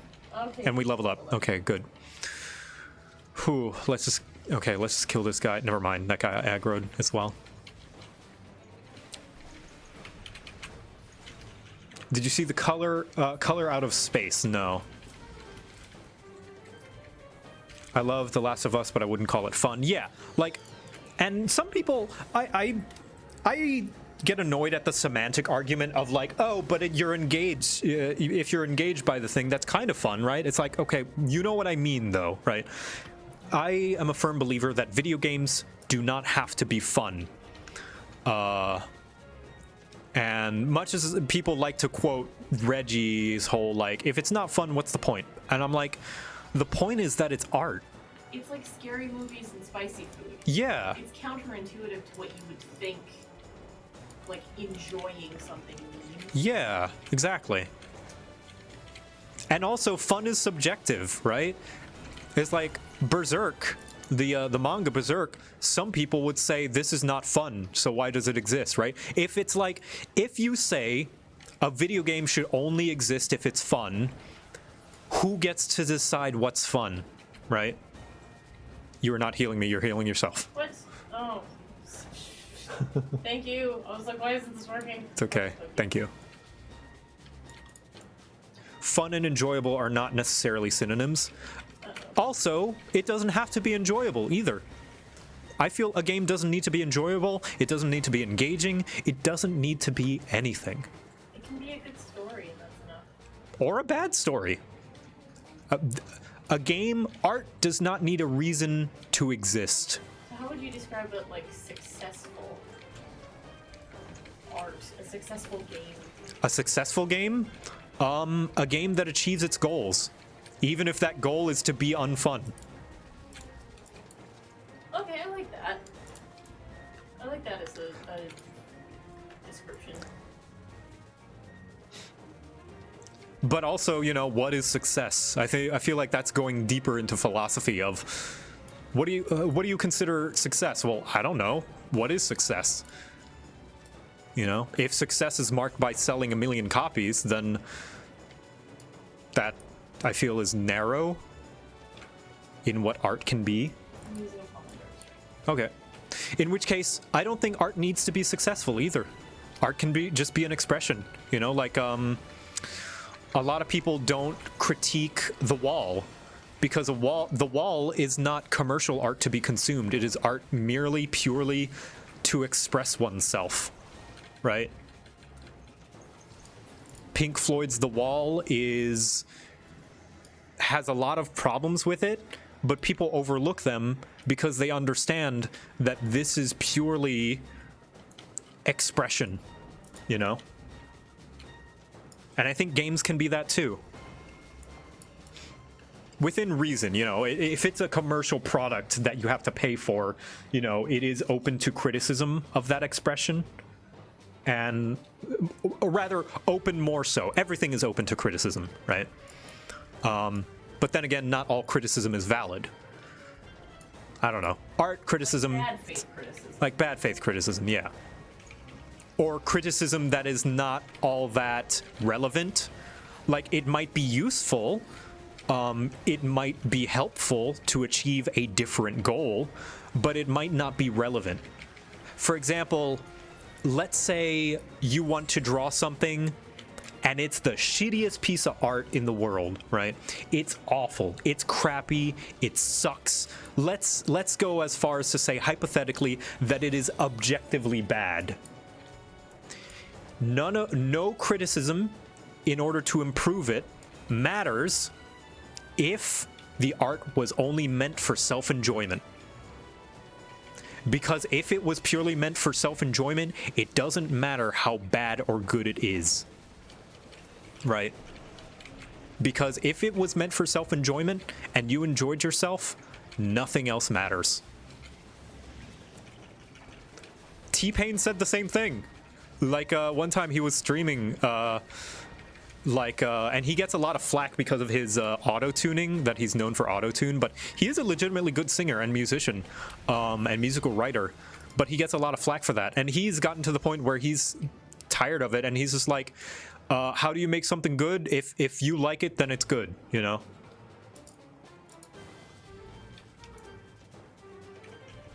If it is purely for self-enjoyment, nothing about its quality or purpose matters. Art does not need a justification to exist. Anyway, long rambling art philosophy over. Do you want to explain what we're doing? Oh yeah, for anyone who's joining us, we're doing Palace of the Dead, which is kind of like a roguelike mode where you're going through randomly generated dungeons, and if you die, it is permadeath and you got to start over. You start from level 1. I'm playing with my good partner, Echo Gillette, who does YouTube videos, and she is learning how to be a white mage. This is good practice for her, being a white mage. Yes, I really like Palace of the Dead. Yeah, it's fun. It's so good for practice. Yeah. Oh, hey, Yara, what's up? Yara Shin, everybody. Except NFTs, which should be burned. Well, that implies NFTs being art in the first place, which they are not. They are not art. They are representative of an item. They are a visual representation. Representative of an item or art, like they're representative of an address. Yes, that's true. Like they don't even represent the art that they claim to represent. They Yeah. represent the wall that the art is sitting on. Yes. They are representing something else, not the art itself.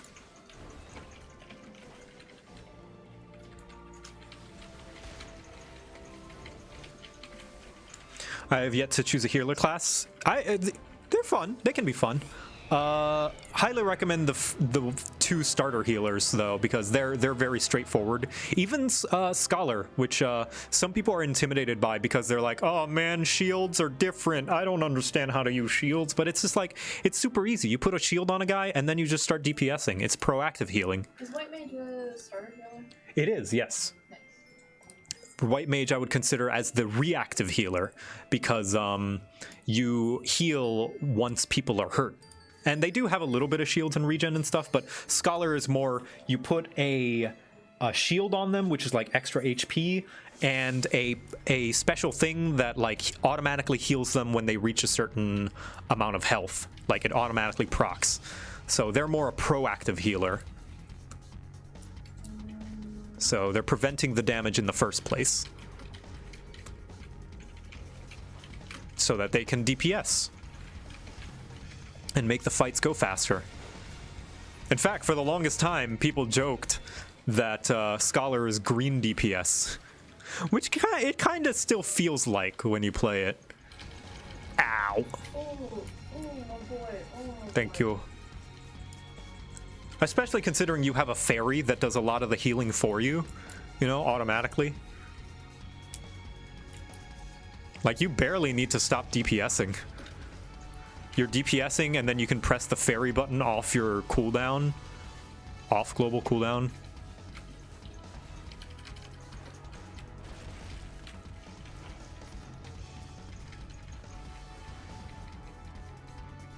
Just hitting these guys. I spent my little ladies' day being the height of fashion. Hell yeah. As did we all. We're all fashionistas.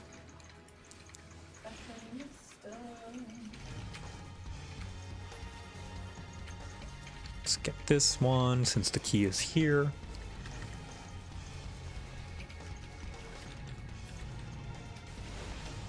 Sage is the new green DPS on the block. Yeah, Sage, you don't even press the heal button. You press the damage button, and the damage button heals. I'm gonna be right back. I'm getting a little peckish. I'm gonna get a Soylent. Do you want one? Yes, please. Mostly I wanted the back. Yeah. All right. Hopefully no wandering. Let's pray.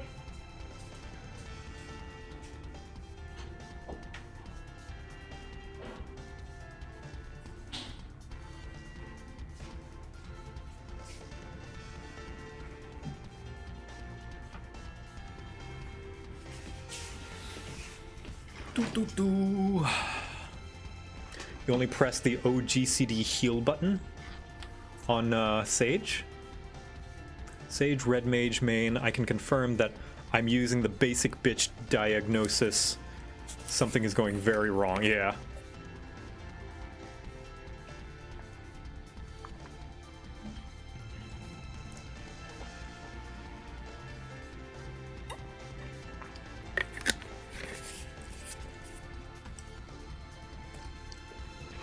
here we wait.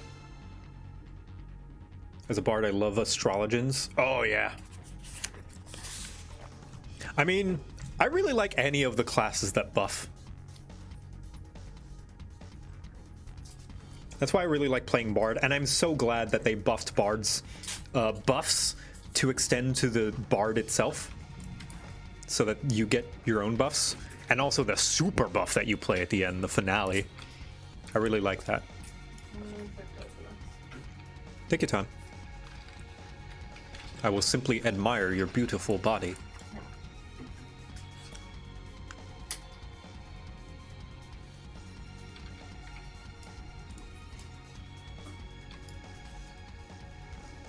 Dancer is my favorite buffer class. Yeah, I like that there's like a single target buffer, and then there's an AoE party-wide buffer. I like that.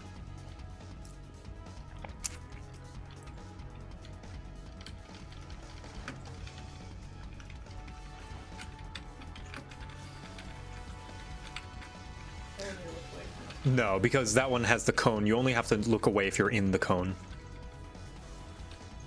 Which I know is such a contradiction to what I tried to hammer in for you to learn with the other thing.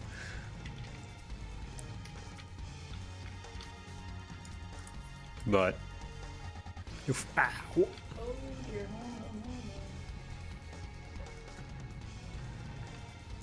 Right. On the next floor, I'm definitely going to use a sight. Yeah.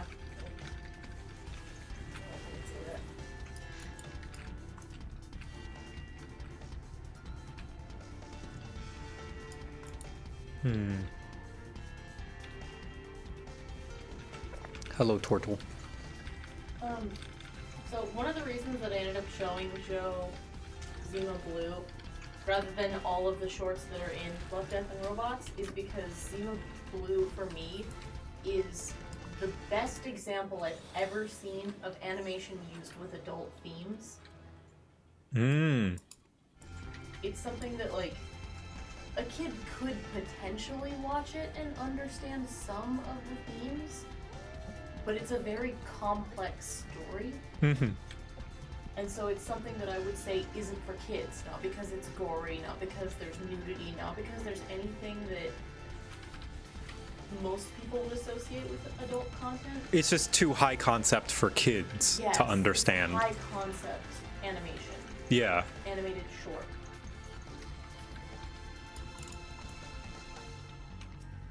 Yeah, it's like a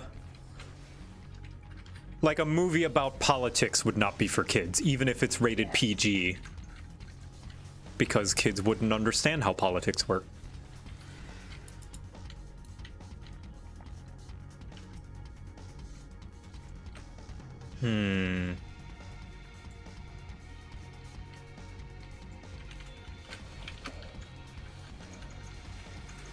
That's very true. You can have PG things that are not for children, even though they're rated. Yeah, because they're not made with kids in mind.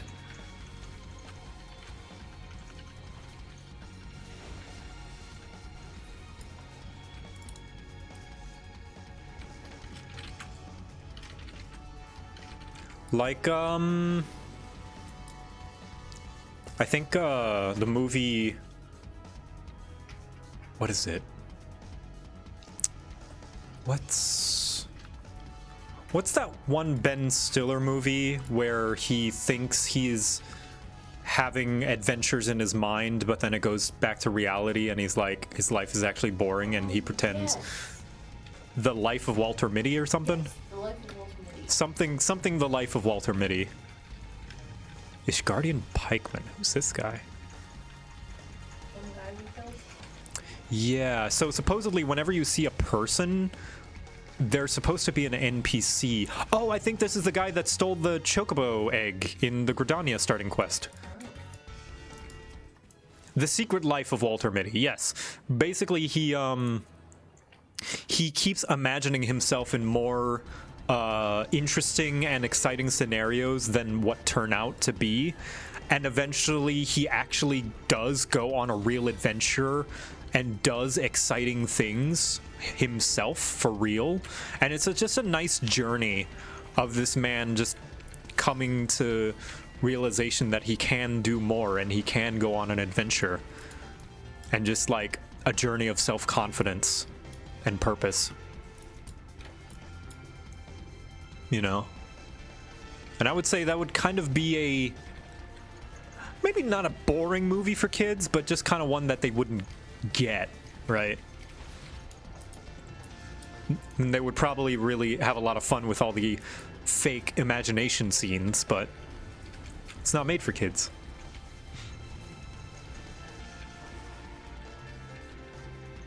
This is only adjacently related, but do you remember relating to SpongeBob more than Squidward? Yes! Or at the very least, just like laughing at Squidward as much as the characters would. Yes. And just be like, oh, Squidward's such a stick in the mud. And then when you grow up, it's like, man, SpongeBob is annoying. Leave Squidward alone.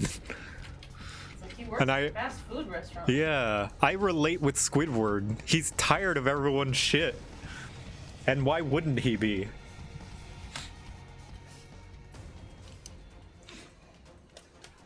I think Walter Mitty was a Robert Benchley story. Yes, I think it was based on a book.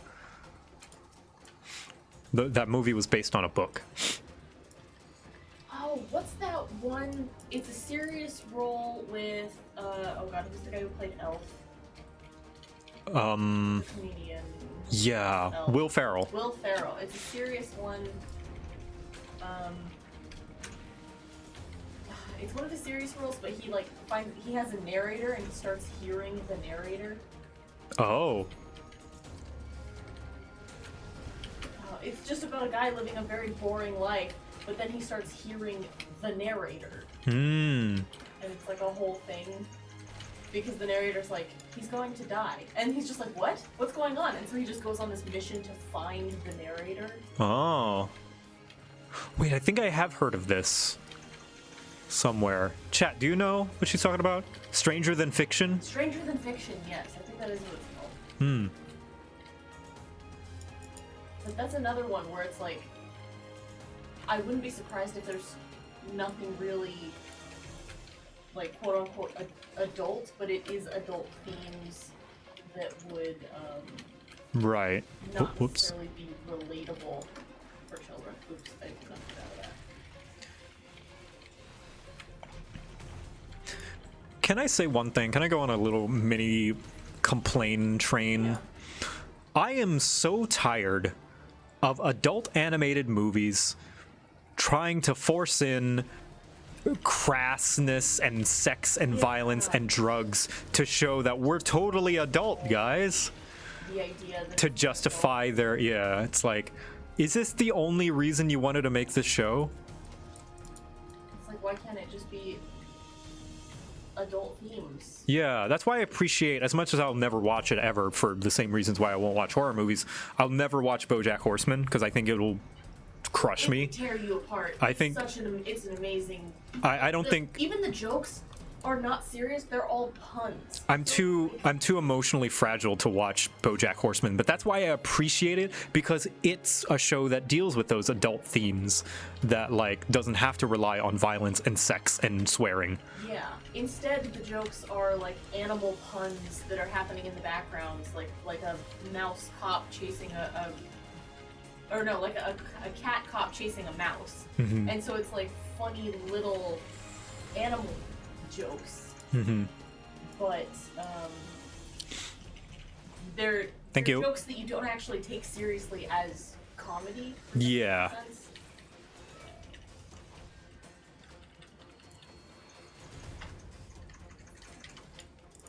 And it's funny because it creates like a level of juxtaposition against the very serious themes of like depression and death and generational trauma. And Yep.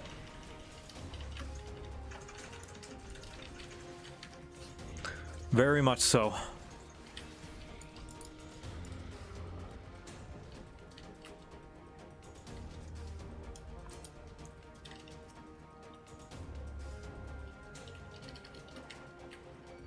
Let's see, is this the exit room? It is. Ooh, then we just have to get rid of these two guys? Sneak in. We have to get rid of enough to get the key, because we do not have the key. We have the key now. Sneak, sneak, sneak, sneak, God, your character's so pretty. Cure 2 or Cure 3, whichever one. Oh. Using the other one. Cure 2, hopefully? Yeah, I think it's Cure 2. Yeah, that's the one that's super potent. Your character's so pretty. You're pretty. Oh, thank you. I know.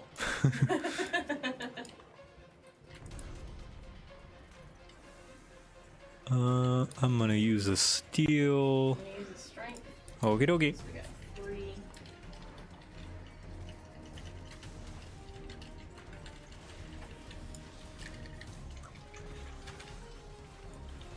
Oof.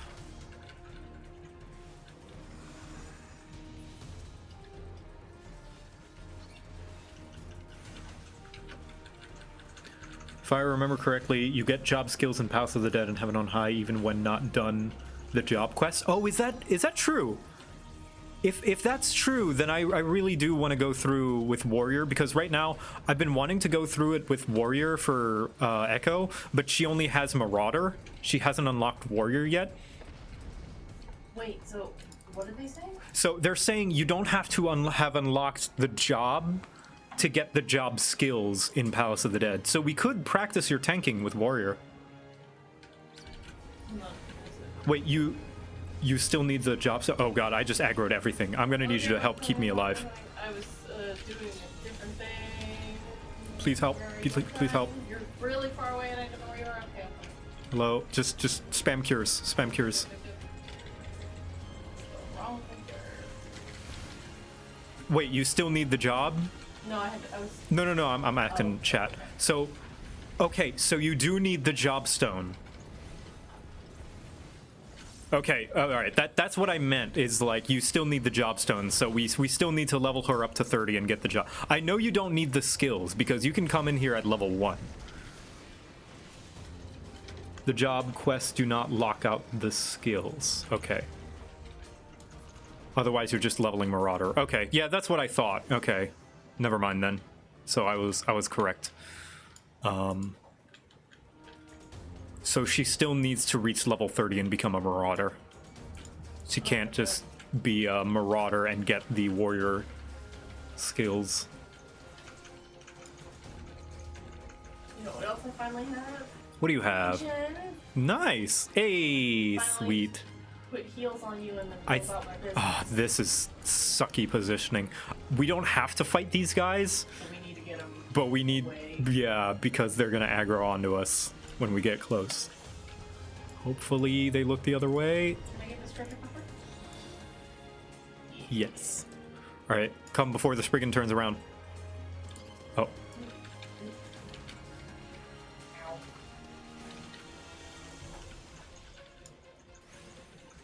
I'm gonna move. Just gonna smack it until it goes away. Okay, so never mind. We do still have to level your Marauder to 30 first. That's not too bad. For now, it's good for like practicing. Yeah. Well, we not only do we have to level it to 30, we also have to do all the job quests as well. Which that's the annoying part.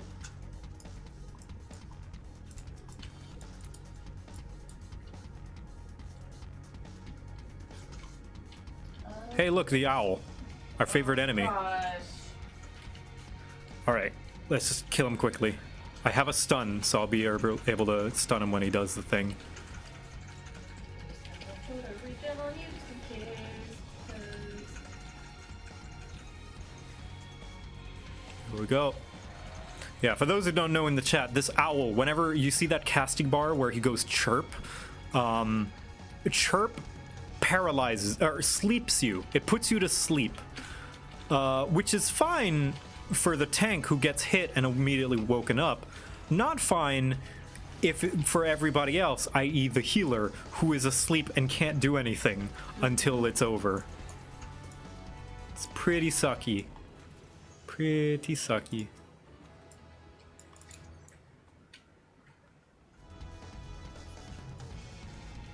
Ooh, secret chest. Yeah. Oh, it's a reward. It's a thing we can check out after we're done.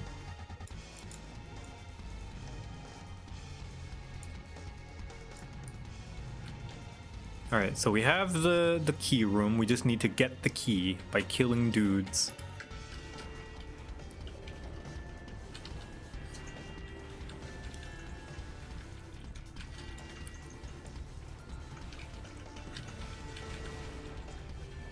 Go. I'm actually starting to feel a little drowsy, so I think after we finish floor 30, I think I might call the stream. Short one, apologies, everyone, but I am tired. Yeah, you woke up It just hit me. really early. Yeah, I did feel like I got enough sleep, and I went to bed at a reasonable time. I just happened to wake up early and wasn't able to go back. So, short stream, but I think I'm liking shorter streams, you know? I can do my long streams on Sunday with Elden Ring, and then my Wednesday and Friday can be shorter streams. Time for cat nap. Key. Sweet. Let's go. Do. Actually, I wonder if we can make it in time. Probably not. Fish? Yeah. In 8 minutes. Ooh, how many? We have 3 more floors. I don't know that we can do 3 floors in 8 minutes. You try and catch a late boat. A late boat? Maybe. I don't know if we'll make it. Maybe. Just don't go in front of that guy. Oh, sorry. Not what I expected you to say.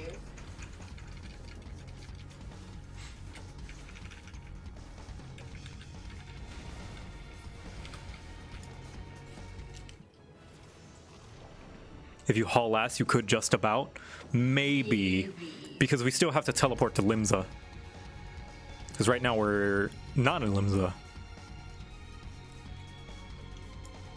We also have to kill enemies is the thing.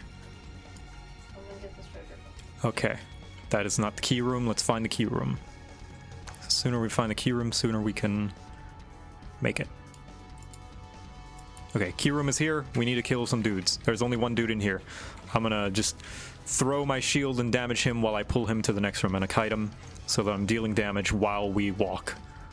Multitasking. We can attack and travel. Oh, Wait, why can I not do anything? he's out of line of sight. No, I mean, I can't heal you. Because I'm out of line of sight. Oh, okay. It's because you're running. Yeah, you were right.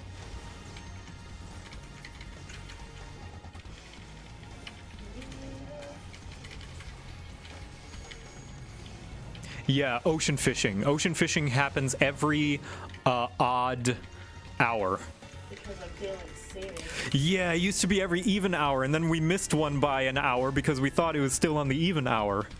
But it's not, because daylight savings is stupid. Alright, let's go. We still have to kill this guy, but we can kill him on the way. So just like arrow him while we walk, because you don't have to cast bar with arrow. So you can do that while you run. I could be a backpack while you run. You get that one? No, but that's okay. Fuck that chest. That chest looked at me weird anyway. Yeah. Okay, floor 29, and then floor 30 is going to be the boss. Yep.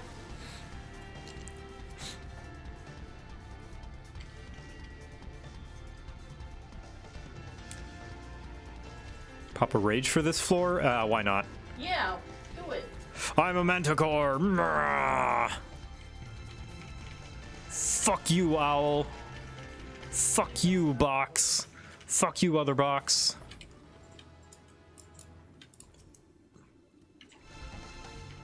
But what if we need it later? This is not the key room. This is a great place to do this. Yeah. Alright, I've got 30 more seconds on this. I'll get that trigger counter. Yeah, you get those. Is that the key room? Probably not. No. Key room is going to be above. Ah, this sucks. Fuck you, owl! Die! Okay, key is up above. Oh, did you use the sight? Yep. That's smart. I had 3 as well. Yeah, hopefully there's some enemies in here to kill. There are. 4, 3. There we go. Okay, hey, that's enough. Come on. Come on, come on, come on, come on. I'm working on Fast, fast, fast, fast. Working on it. 4 minutes. We can kill a boss in 4 minutes, right? Kill a boss and make it to Limsa in 4 minutes. I think so. All right, I'm gonna need you to do your A game. Remember, don't put the AoEs in the center because we need the center. Yes. Oh my gosh, this is the guy. Yes. And then I'm gonna put everything on you right now. yes, sweet. And also remember that when he's doing the casty thing, get close, like right underneath him. Yes. I think it's like something sight. Center. Actually, no, yeah, not until he goes there because he might cast on you. Yeah, there we go. See. All right, get close. Fear itself. Run under him. There we go. Remember your poison. Oh yes.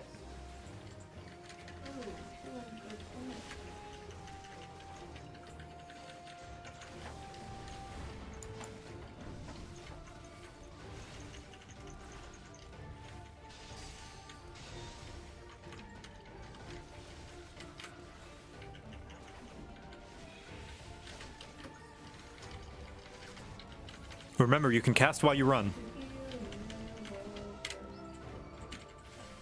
Remember, you can cast arrow while you run. All right, fear itself. Run in.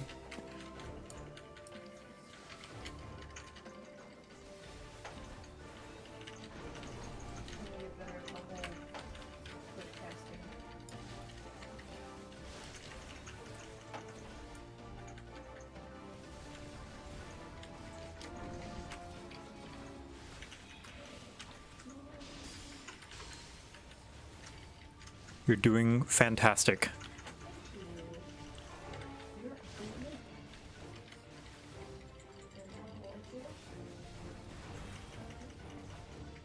Oh, don't run into the ice! I'm trying to. Oh dear. Okay, fear itself, run in.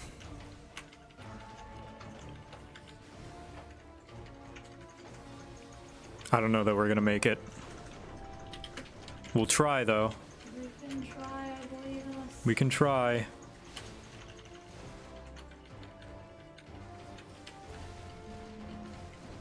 I could have used a Pomander's strength to maybe make this a little faster. Whatever. It's fine. It's too late. It's too late.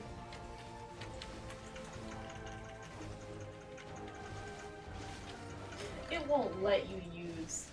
What is it? Pomander of Rage, will it? No, that's not going to kill the boss. I'm sure it'll do, like, damage. I don't want to test it. Fear itself, run in. There we go. We got it. Okay. Run, run, run, run, run, run, run. Sprint. Exit. Yes. So only, Collect rewards after. yeah, only I need to sign up, so you don't need to worry. Hopefully my loading is fast. Okay, Limsa, go. What's going on? Ocean fishing. But it starts at 5. Mm-hmm. I think we're gonna make it in time. How's your bait? I think it should be good. You were refilled before the last time, so it should be okay. Awesome. All right, Arcanist Guild. Yeah, we're gonna make it. Hell yeah. It's 5. Fish, fish, fish. Become. Are you a fisher right now? Yep. Become fish. And become fish. And become fish. Yes, I think we're gonna make it. Yeah, sure. I'll invite you guys. Zeke, invite. Valerie, invite. There we go. Yes, let's go. Register to board. Well, if they're to play on the same boat. Oh, Danny. Oh, geez, Danny. Here, Danny. Do you want to join? Are you a fish? No, you're a samurai. Okay. Whoops. Okay, that's fine. Okay, it's fine. It's fine. It's fine. He's not looking good. Okay, we caught the tail end of it. Good. No, I'm good, sir. Okay, whew. Just want everyone to feel included, you know? Okay, I'm sure, yeah, we caught the tail end of it. I'm sure there'll still be people signing up. Yeah, see, they're in Party Finder. So, We should be getting one soon. Nobble did so much ocean fishing, he hit level 90 fisher before fishing Heavensward. Oh, before finishing Heavensward. Yeah, ocean fishing gives you so much experience. And it's fun. Yeah. You level up like 3 times no matter what your level when you do this.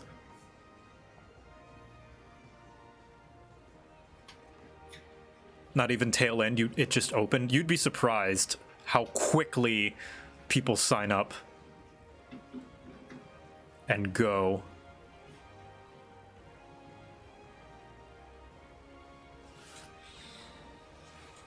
What do we got? How's it going? It's going all right. Well, we can't tell how many people have signed up in the ocean fishing thing, but hey, if you're on Crystal and you want to ocean fish, you can sign up and fill those slots for us. Whatever missing slots there might be that I can't tell.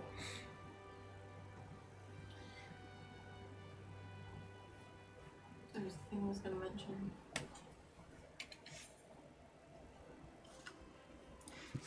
What? That you're beautiful and wonderful and great and funny and smart and handsome? Yes, I just like for you to know that. You are handsome. I'm very handsome. It was something about ocean fishing and I don't remember. Oops. Oh, well. What kind of fish would you be if you were a fish? Or aquatic creature, I guess. Aquatic creature in general? Mm-hmm.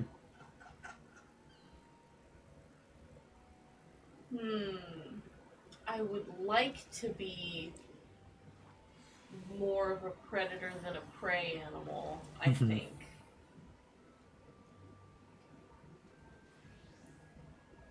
Maybe, well, I don't know. In my brain, I'm like a jellyfish. Or like a killer whale. Oh, there it is. Did it go? Yep. Yeah. I would like to be... There's a lot of stuff in the ocean. There is. My immediate thought is sea turtle. Oh, evolve to crab. Crab? Crab. They're the ultimate Oh, yeah. form. That's right. They're Be super crab. efficient. They're the most evolved thing. Unless you find find a seagull and it snatches you out of the sky. Just gotta not come up. It won't come up. Stay in the sand. Just stay in the sand. Stay in the bottom of the ocean.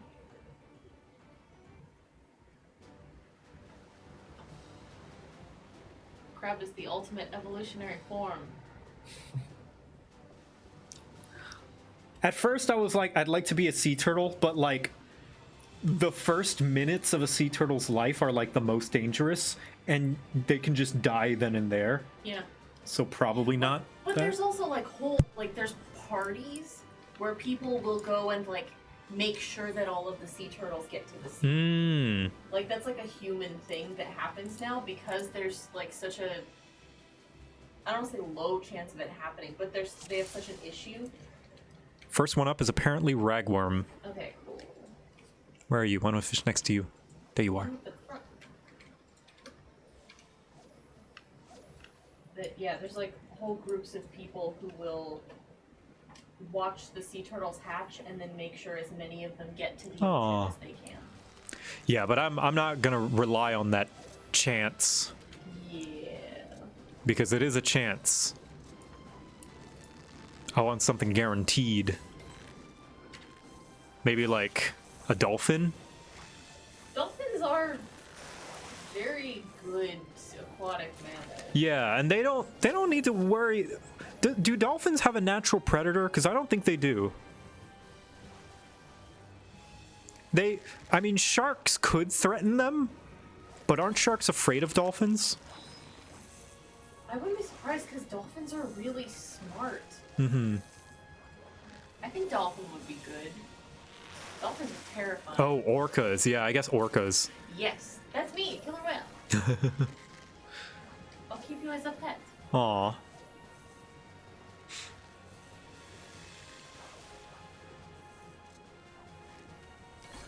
Orcas are dolphins, though. Well, I mean, So they're and sharks, cannibals? and sharks are fish, but sharks eat other sharks. That's right, we learned that whales have mammary glands. Because Because they're mammals. They make milk. They make milk. And they milk, and their milk is apparently very pasty, which Butter. which makes sense because, you know, it's evolved so that it doesn't disintegrate in the water. Yeah, they give pasty milk to their young that consists of mostly oil and fat. It's butter. It's butter. Whale, but it's blubber. Yeah, it's blubber, which is what they need. Wilk. Wilk. Wilk. Whale milk. Whale booba? Whale booba. I guess so. There are mammals. Yeah, that has to mean that whales have boobs.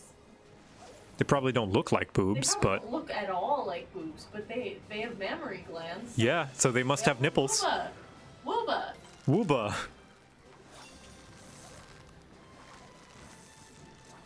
Wooba sounds like a fun thing, like a kid's mascot character would say.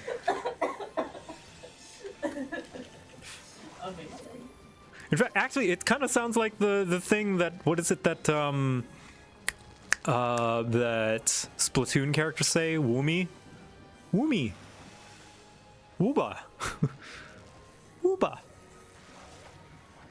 But it makes sense. They are squids, so they're aquatic creatures. They would look for some wooba.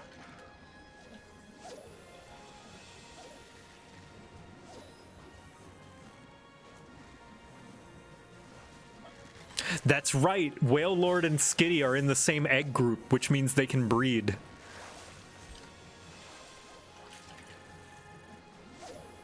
They are compatible. The Pokemon, Whale Lord and Skitty. Skitty? Skitty, The yes. cat? Yes. They are both in the field egg group, Oh. which usually consists of most mammal creatures or things in that would be in a field.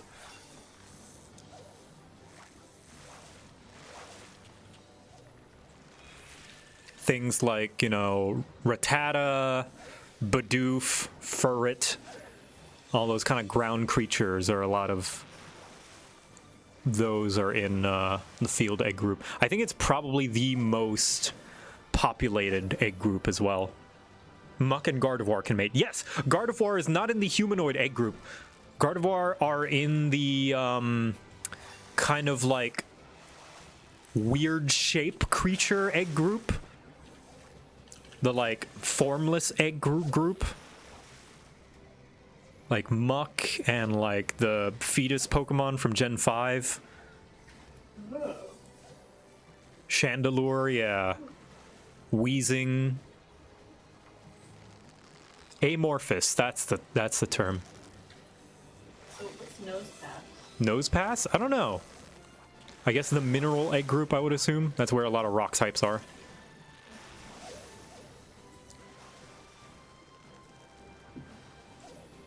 That ain't gonna stop the internet. Well, I know, because Muck is just really sexy, you know? Listen, we all seen Venom. What is Muck if not Venom in his true form? What is Muck spelled backwards?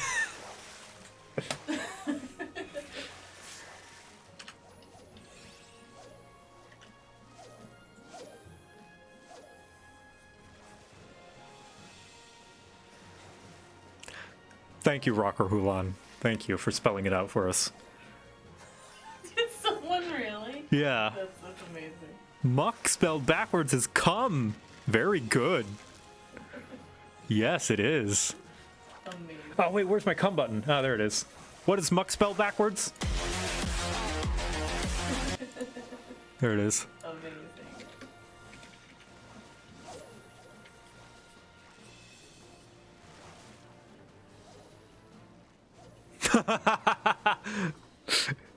Hey, Echo, say Squidward backwards. I'm afraid to. Draw dicks. Is that actually what it is? Squidward. So, Yeah, I guess it would be, wouldn't it? it's draw dicks. I never realized. But like with a Q. Yeah, but I mean Q when at the end of a word is like a K sound. Yeah. Amazing. Which, by the way, Q is another redundant letter because Q is paired up with U, but you could just put a U with a K instead and it would do the same thing. Yep. Q just has like a weird understood like qua sound to it. Mm-hmm. So is X. Yeah. So is K. X is just Z again. It's either X is either Z Or an S. KS. Or KS. Or just an S. Yeah. Like you can write anything that like X. You can write anything that has an X with different letters. It makes me wonder what Like, English phonetically. would look like if we got rid of all the redundant letters. A fair bit simpler, I think. Mm-hmm. G is only for G sounds from now on. And J is for J is for J sounds. No more this weird like sometimes it is and sometimes it isn't. or the weird vowels things that we've got going on. Oh yeah. Let's just do Thai vowels where they cover every single possible sound. Not A is sometimes ah or ah or aw. You know? Change it. Oh, I could have mooched that. Oh well. I hate it when that happens. Yeah. Forget to mooch.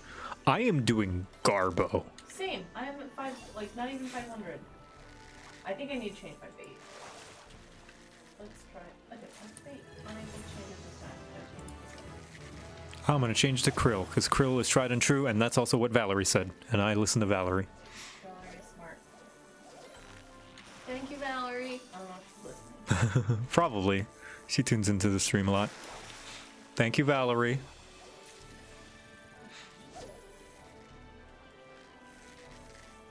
If you want to talk about redundant letters, though, Thai has a lot of redundant consonants. The, Oh, during the spec proc. Oh, gotcha. Not before. Is there harm in doing it before?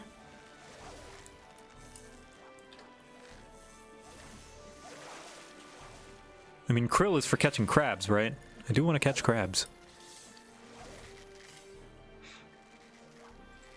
But yeah, Thai's consonants, there are 44 consonants in Thai, and the first 5 letters are all K sounds.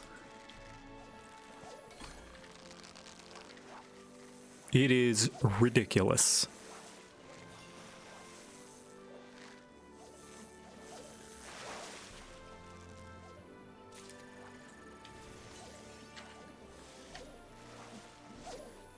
Yeah, there we go. I just got 100 from something. I'm gonna stick with the krill. I think 72s.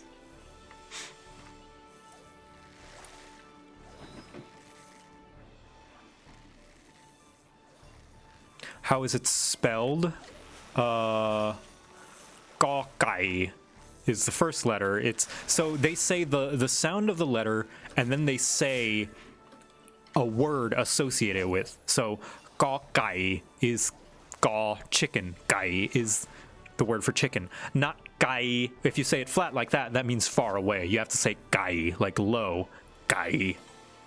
And then the second letter is kaw kai, which is for eggs. So that's a second K sound. That's like a harsh K. It's k, not just g.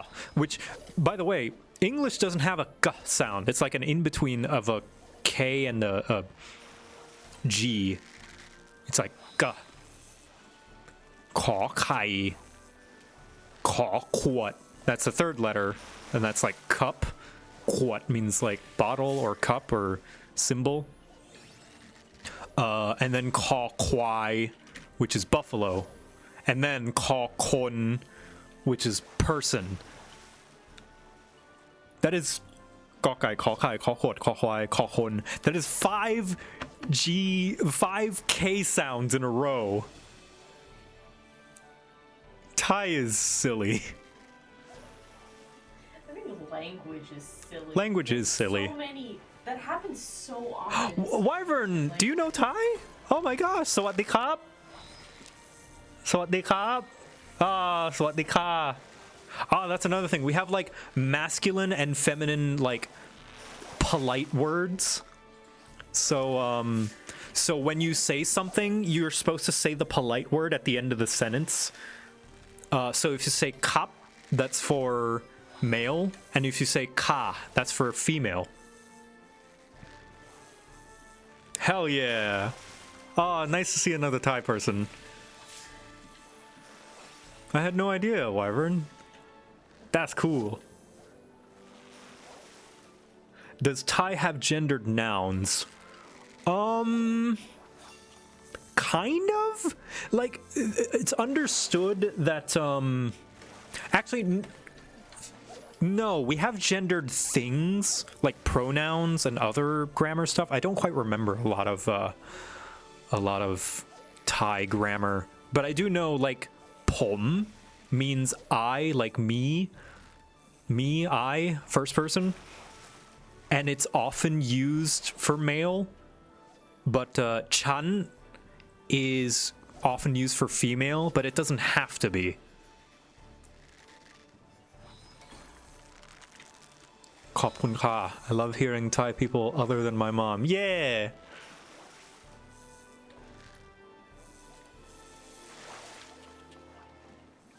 The other person, is it someone in your... It's a mutual friend of mine and Whimsy Shrimp, I think, unless I'm thinking of a different wyvern. I'm pretty sure that's the same wyvern. Have you called Echo your Tirak? I forget what that means. I know fan is the informal way to call someone your romantic partner. It's like girlfriend, boyfriend, fan. Oh, Tirak. I know rak means love, to love or something, or like. The punctuation of the words in Thai is so fascinating. Yeah, you think so? It's You call spider Tirak all the time. Aw. It's like it's almost like German, where it has that like punctuation. Yeah. Strong. They've got a lot of harsh letters and like endings to things. They don't really end words softly a lot. Like, for example, they don't end words with like two consonants, for example. Like what's like the word mats, like multiple mats. Yeah.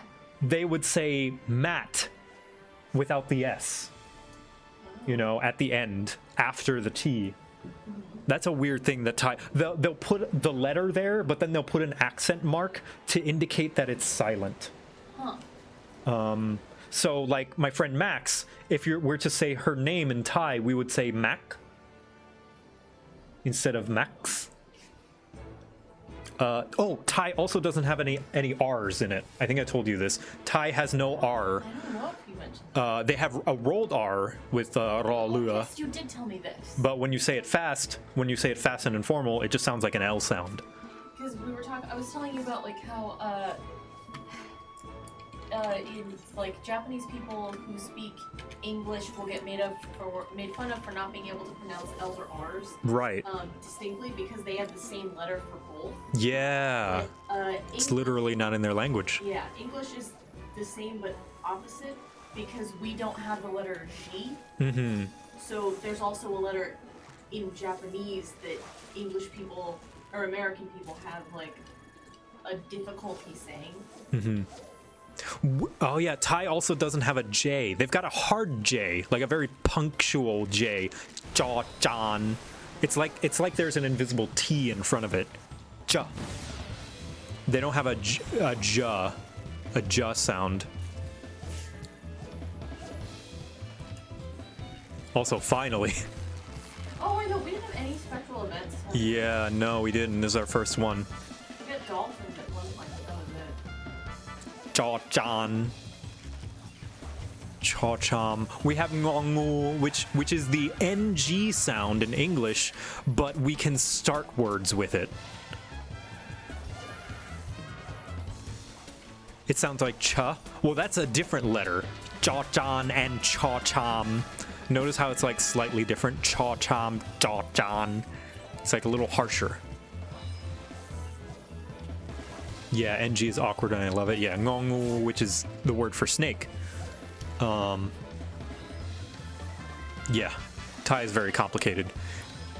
English is complicated because they ignore their own rules sometimes.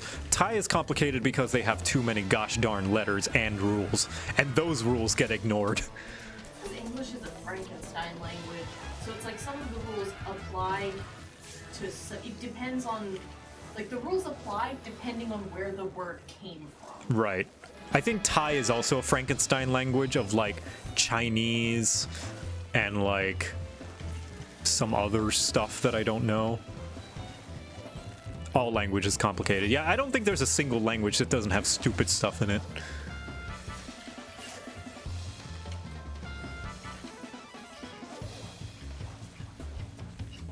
And here we are worrying about people using there or there. Yeah, it's so true. Yeah, that is so silly.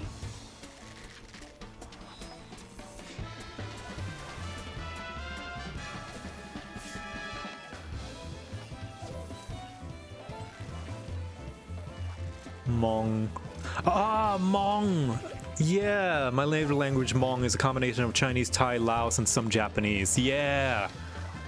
It's funny to think about how there's like an entire sect of South Asia that people like, that is kind of like the forgotten, you know, youngest child of Asia that no one ever remembers. You know, like Lao, or Laos, I guess. In Thai, they say Lao. Laos and Cambodia and Burma, I think it is. That just never ever comes up in conversation. Is that like Philippines? No, the Philippines is pretty well known. But nah, I'm thinking of like that section of a bunch of Asian countries that are just kind of mishmashed together underneath China. The only reason that I have any idea Laotia, is that what it's called, even exists is because of King of the Hill. Laotia. The neighbors are Laotian. Yeah, I'd never heard of Laotia. No, you just said Laos, Oh, is that Laos? right? What is the country, the name of the country of the people who are Laos? Or is that the name of- I think that's Burma. Is it Burma? Yeah. They're so different. That's fascinating. Yeah. I barely know anything apart from the existence of Burma, and it's because of King of the Hill, which is so silly. Although I do remember one thing about Laos and Burma is like there was apparently, like, I think Thailand was having their own little, not literally to the same scale, but like their own Cold War with Laos for the longest time, to the point where like whenever we would go to the Laos border to like for tourism, I guess it's a tourism spot. Whenever like there was just this cultural thing with, I guess, with kids, because we didn't know. We just knew, like, Laos bad. They're our enemies. And, like, whenever I held a stick and was waving it around, my brother was like, don't do that. They're going to think you have a weapon and shoot you.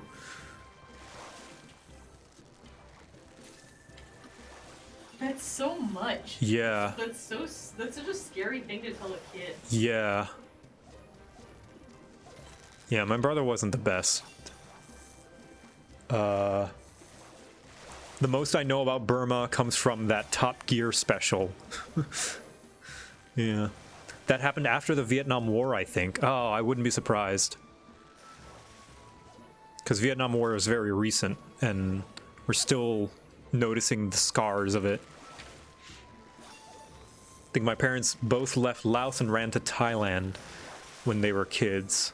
It's also that Thailand is a very peaceful country that used to have more land, but in order to avoid war, they would basically give up their land in order to stay neutral or peaceful with a nation.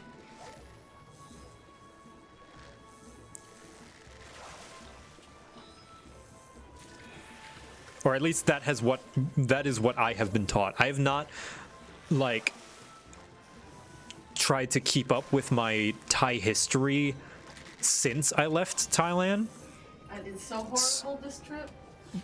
Yeah, I did I did okay. I got 4,000. Yeah, I'm stuck at like 2,600, so. How'd you end up, were you still using Krill? Yeah, I just used Krill the whole time. Yeah, Rip Siam. Yeah, Siam was given up.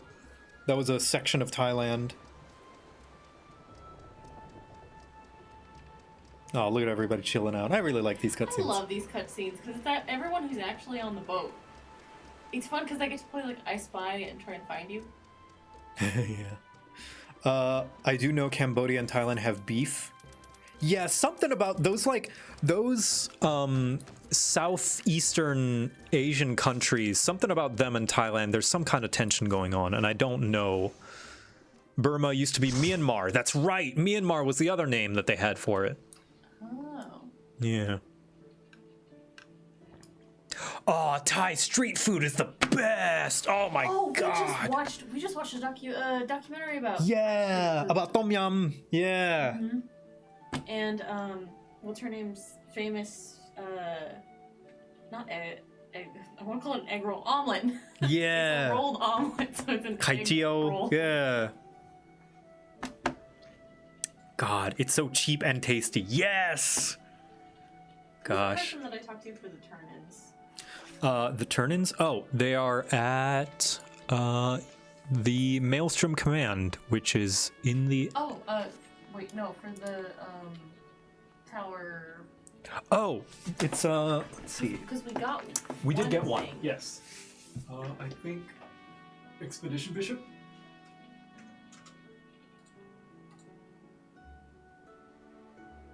Yeah, you don't need to read that. Praise piece? Yes. Cool. There we go. Yeah. Yeah. Oh, we got 6. Ooh. I'm gonna go appraise mine. Yes. First, I'm gonna sell my fish. Oh, I need to do that. Yeah, it fills up your inventory fast.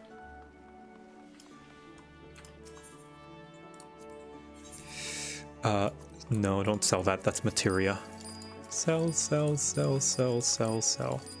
Yeah, I need to get better at more specific geography. Because I know a lot of, I know the difference between Thailand and Taiwan, but I know very little about That was the most annoying thing whenever I told, especially among kids, whenever I told them, oh, I'm from Thailand, and they're like, oh yeah, that little island, right? So you speak Taiwanese. I'm like, no, Thailand.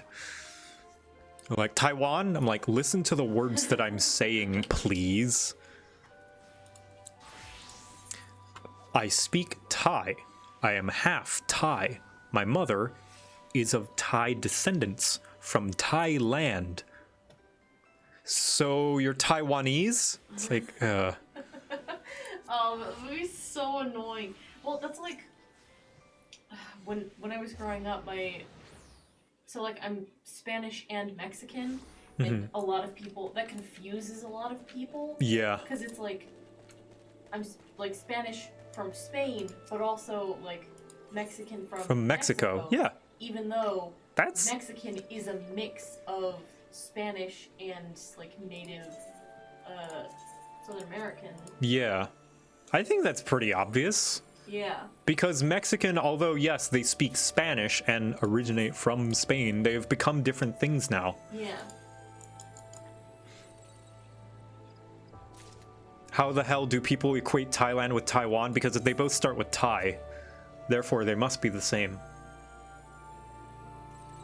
Yeah, one is from Europe and one's from the Americans. Yeah, the Americas. It's just people are dumb. Yeah. The thing is, like, as soon as you say, Hey, Mastic. it's like, it's the racist idea that all people who are Asian are Chinese, and all people who are like Hispanic are Mexican. So Right. It doesn't matter if you're from Cuba or the Dominican Republic or like Mexico, Spanish, whatever. People will just label you as Mexican. Mm-hmm. I got something fancy, I I got think. cherry confetti. Is that? What did I get? I think I got a hat. Expeditioner's cap. Oh, I think you might like this. I think I have one. Oh, it's cute. I got some pants. Pants? Expeditioner's pants? Yeah.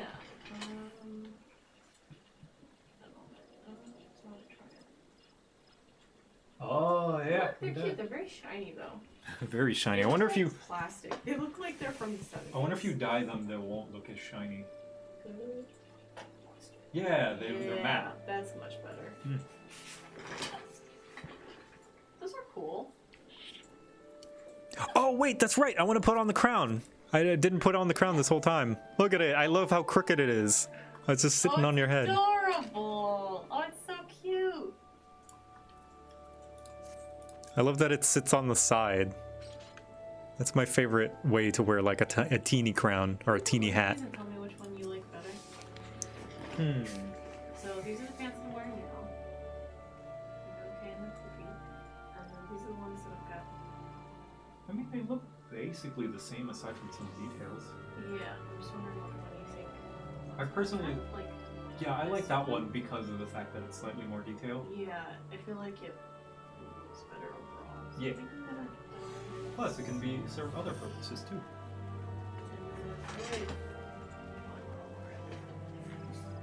Just select it, yeah. What is it called? Expeditioners. Oh, I've got two of We them. got two kicks. Which one is the one that I dyed? Did you dye one? Thought I did.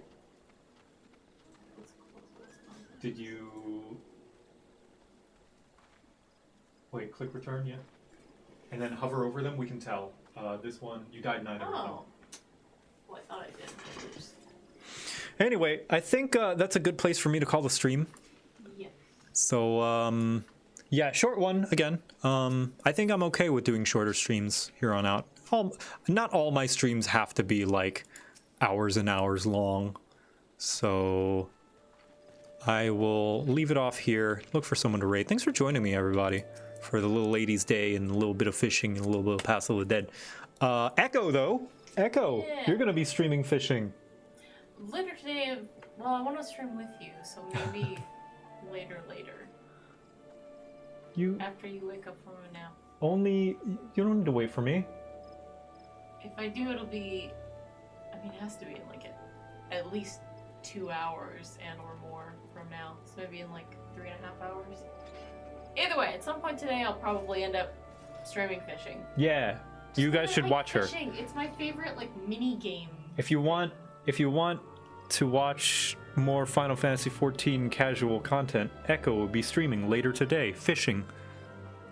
In fact, so that you know where to follow her, I'm gonna raid her even though she's not on right now. Raid. Does that Echo. work? Yeah, it Can you raid does. them when they're not on? That's Yeah. cool. Echo is weird, is that the one? Yep. So yeah, we're gonna send you over there so that you can follow, so you can get notified when she goes live, because she is my girlfriend and I love her very much and I want to support her. Aw, you're cute. I like you a lot. But yeah, I'm gonna call the stream here, and I'm gonna go nap. Bye, everyone. Bye.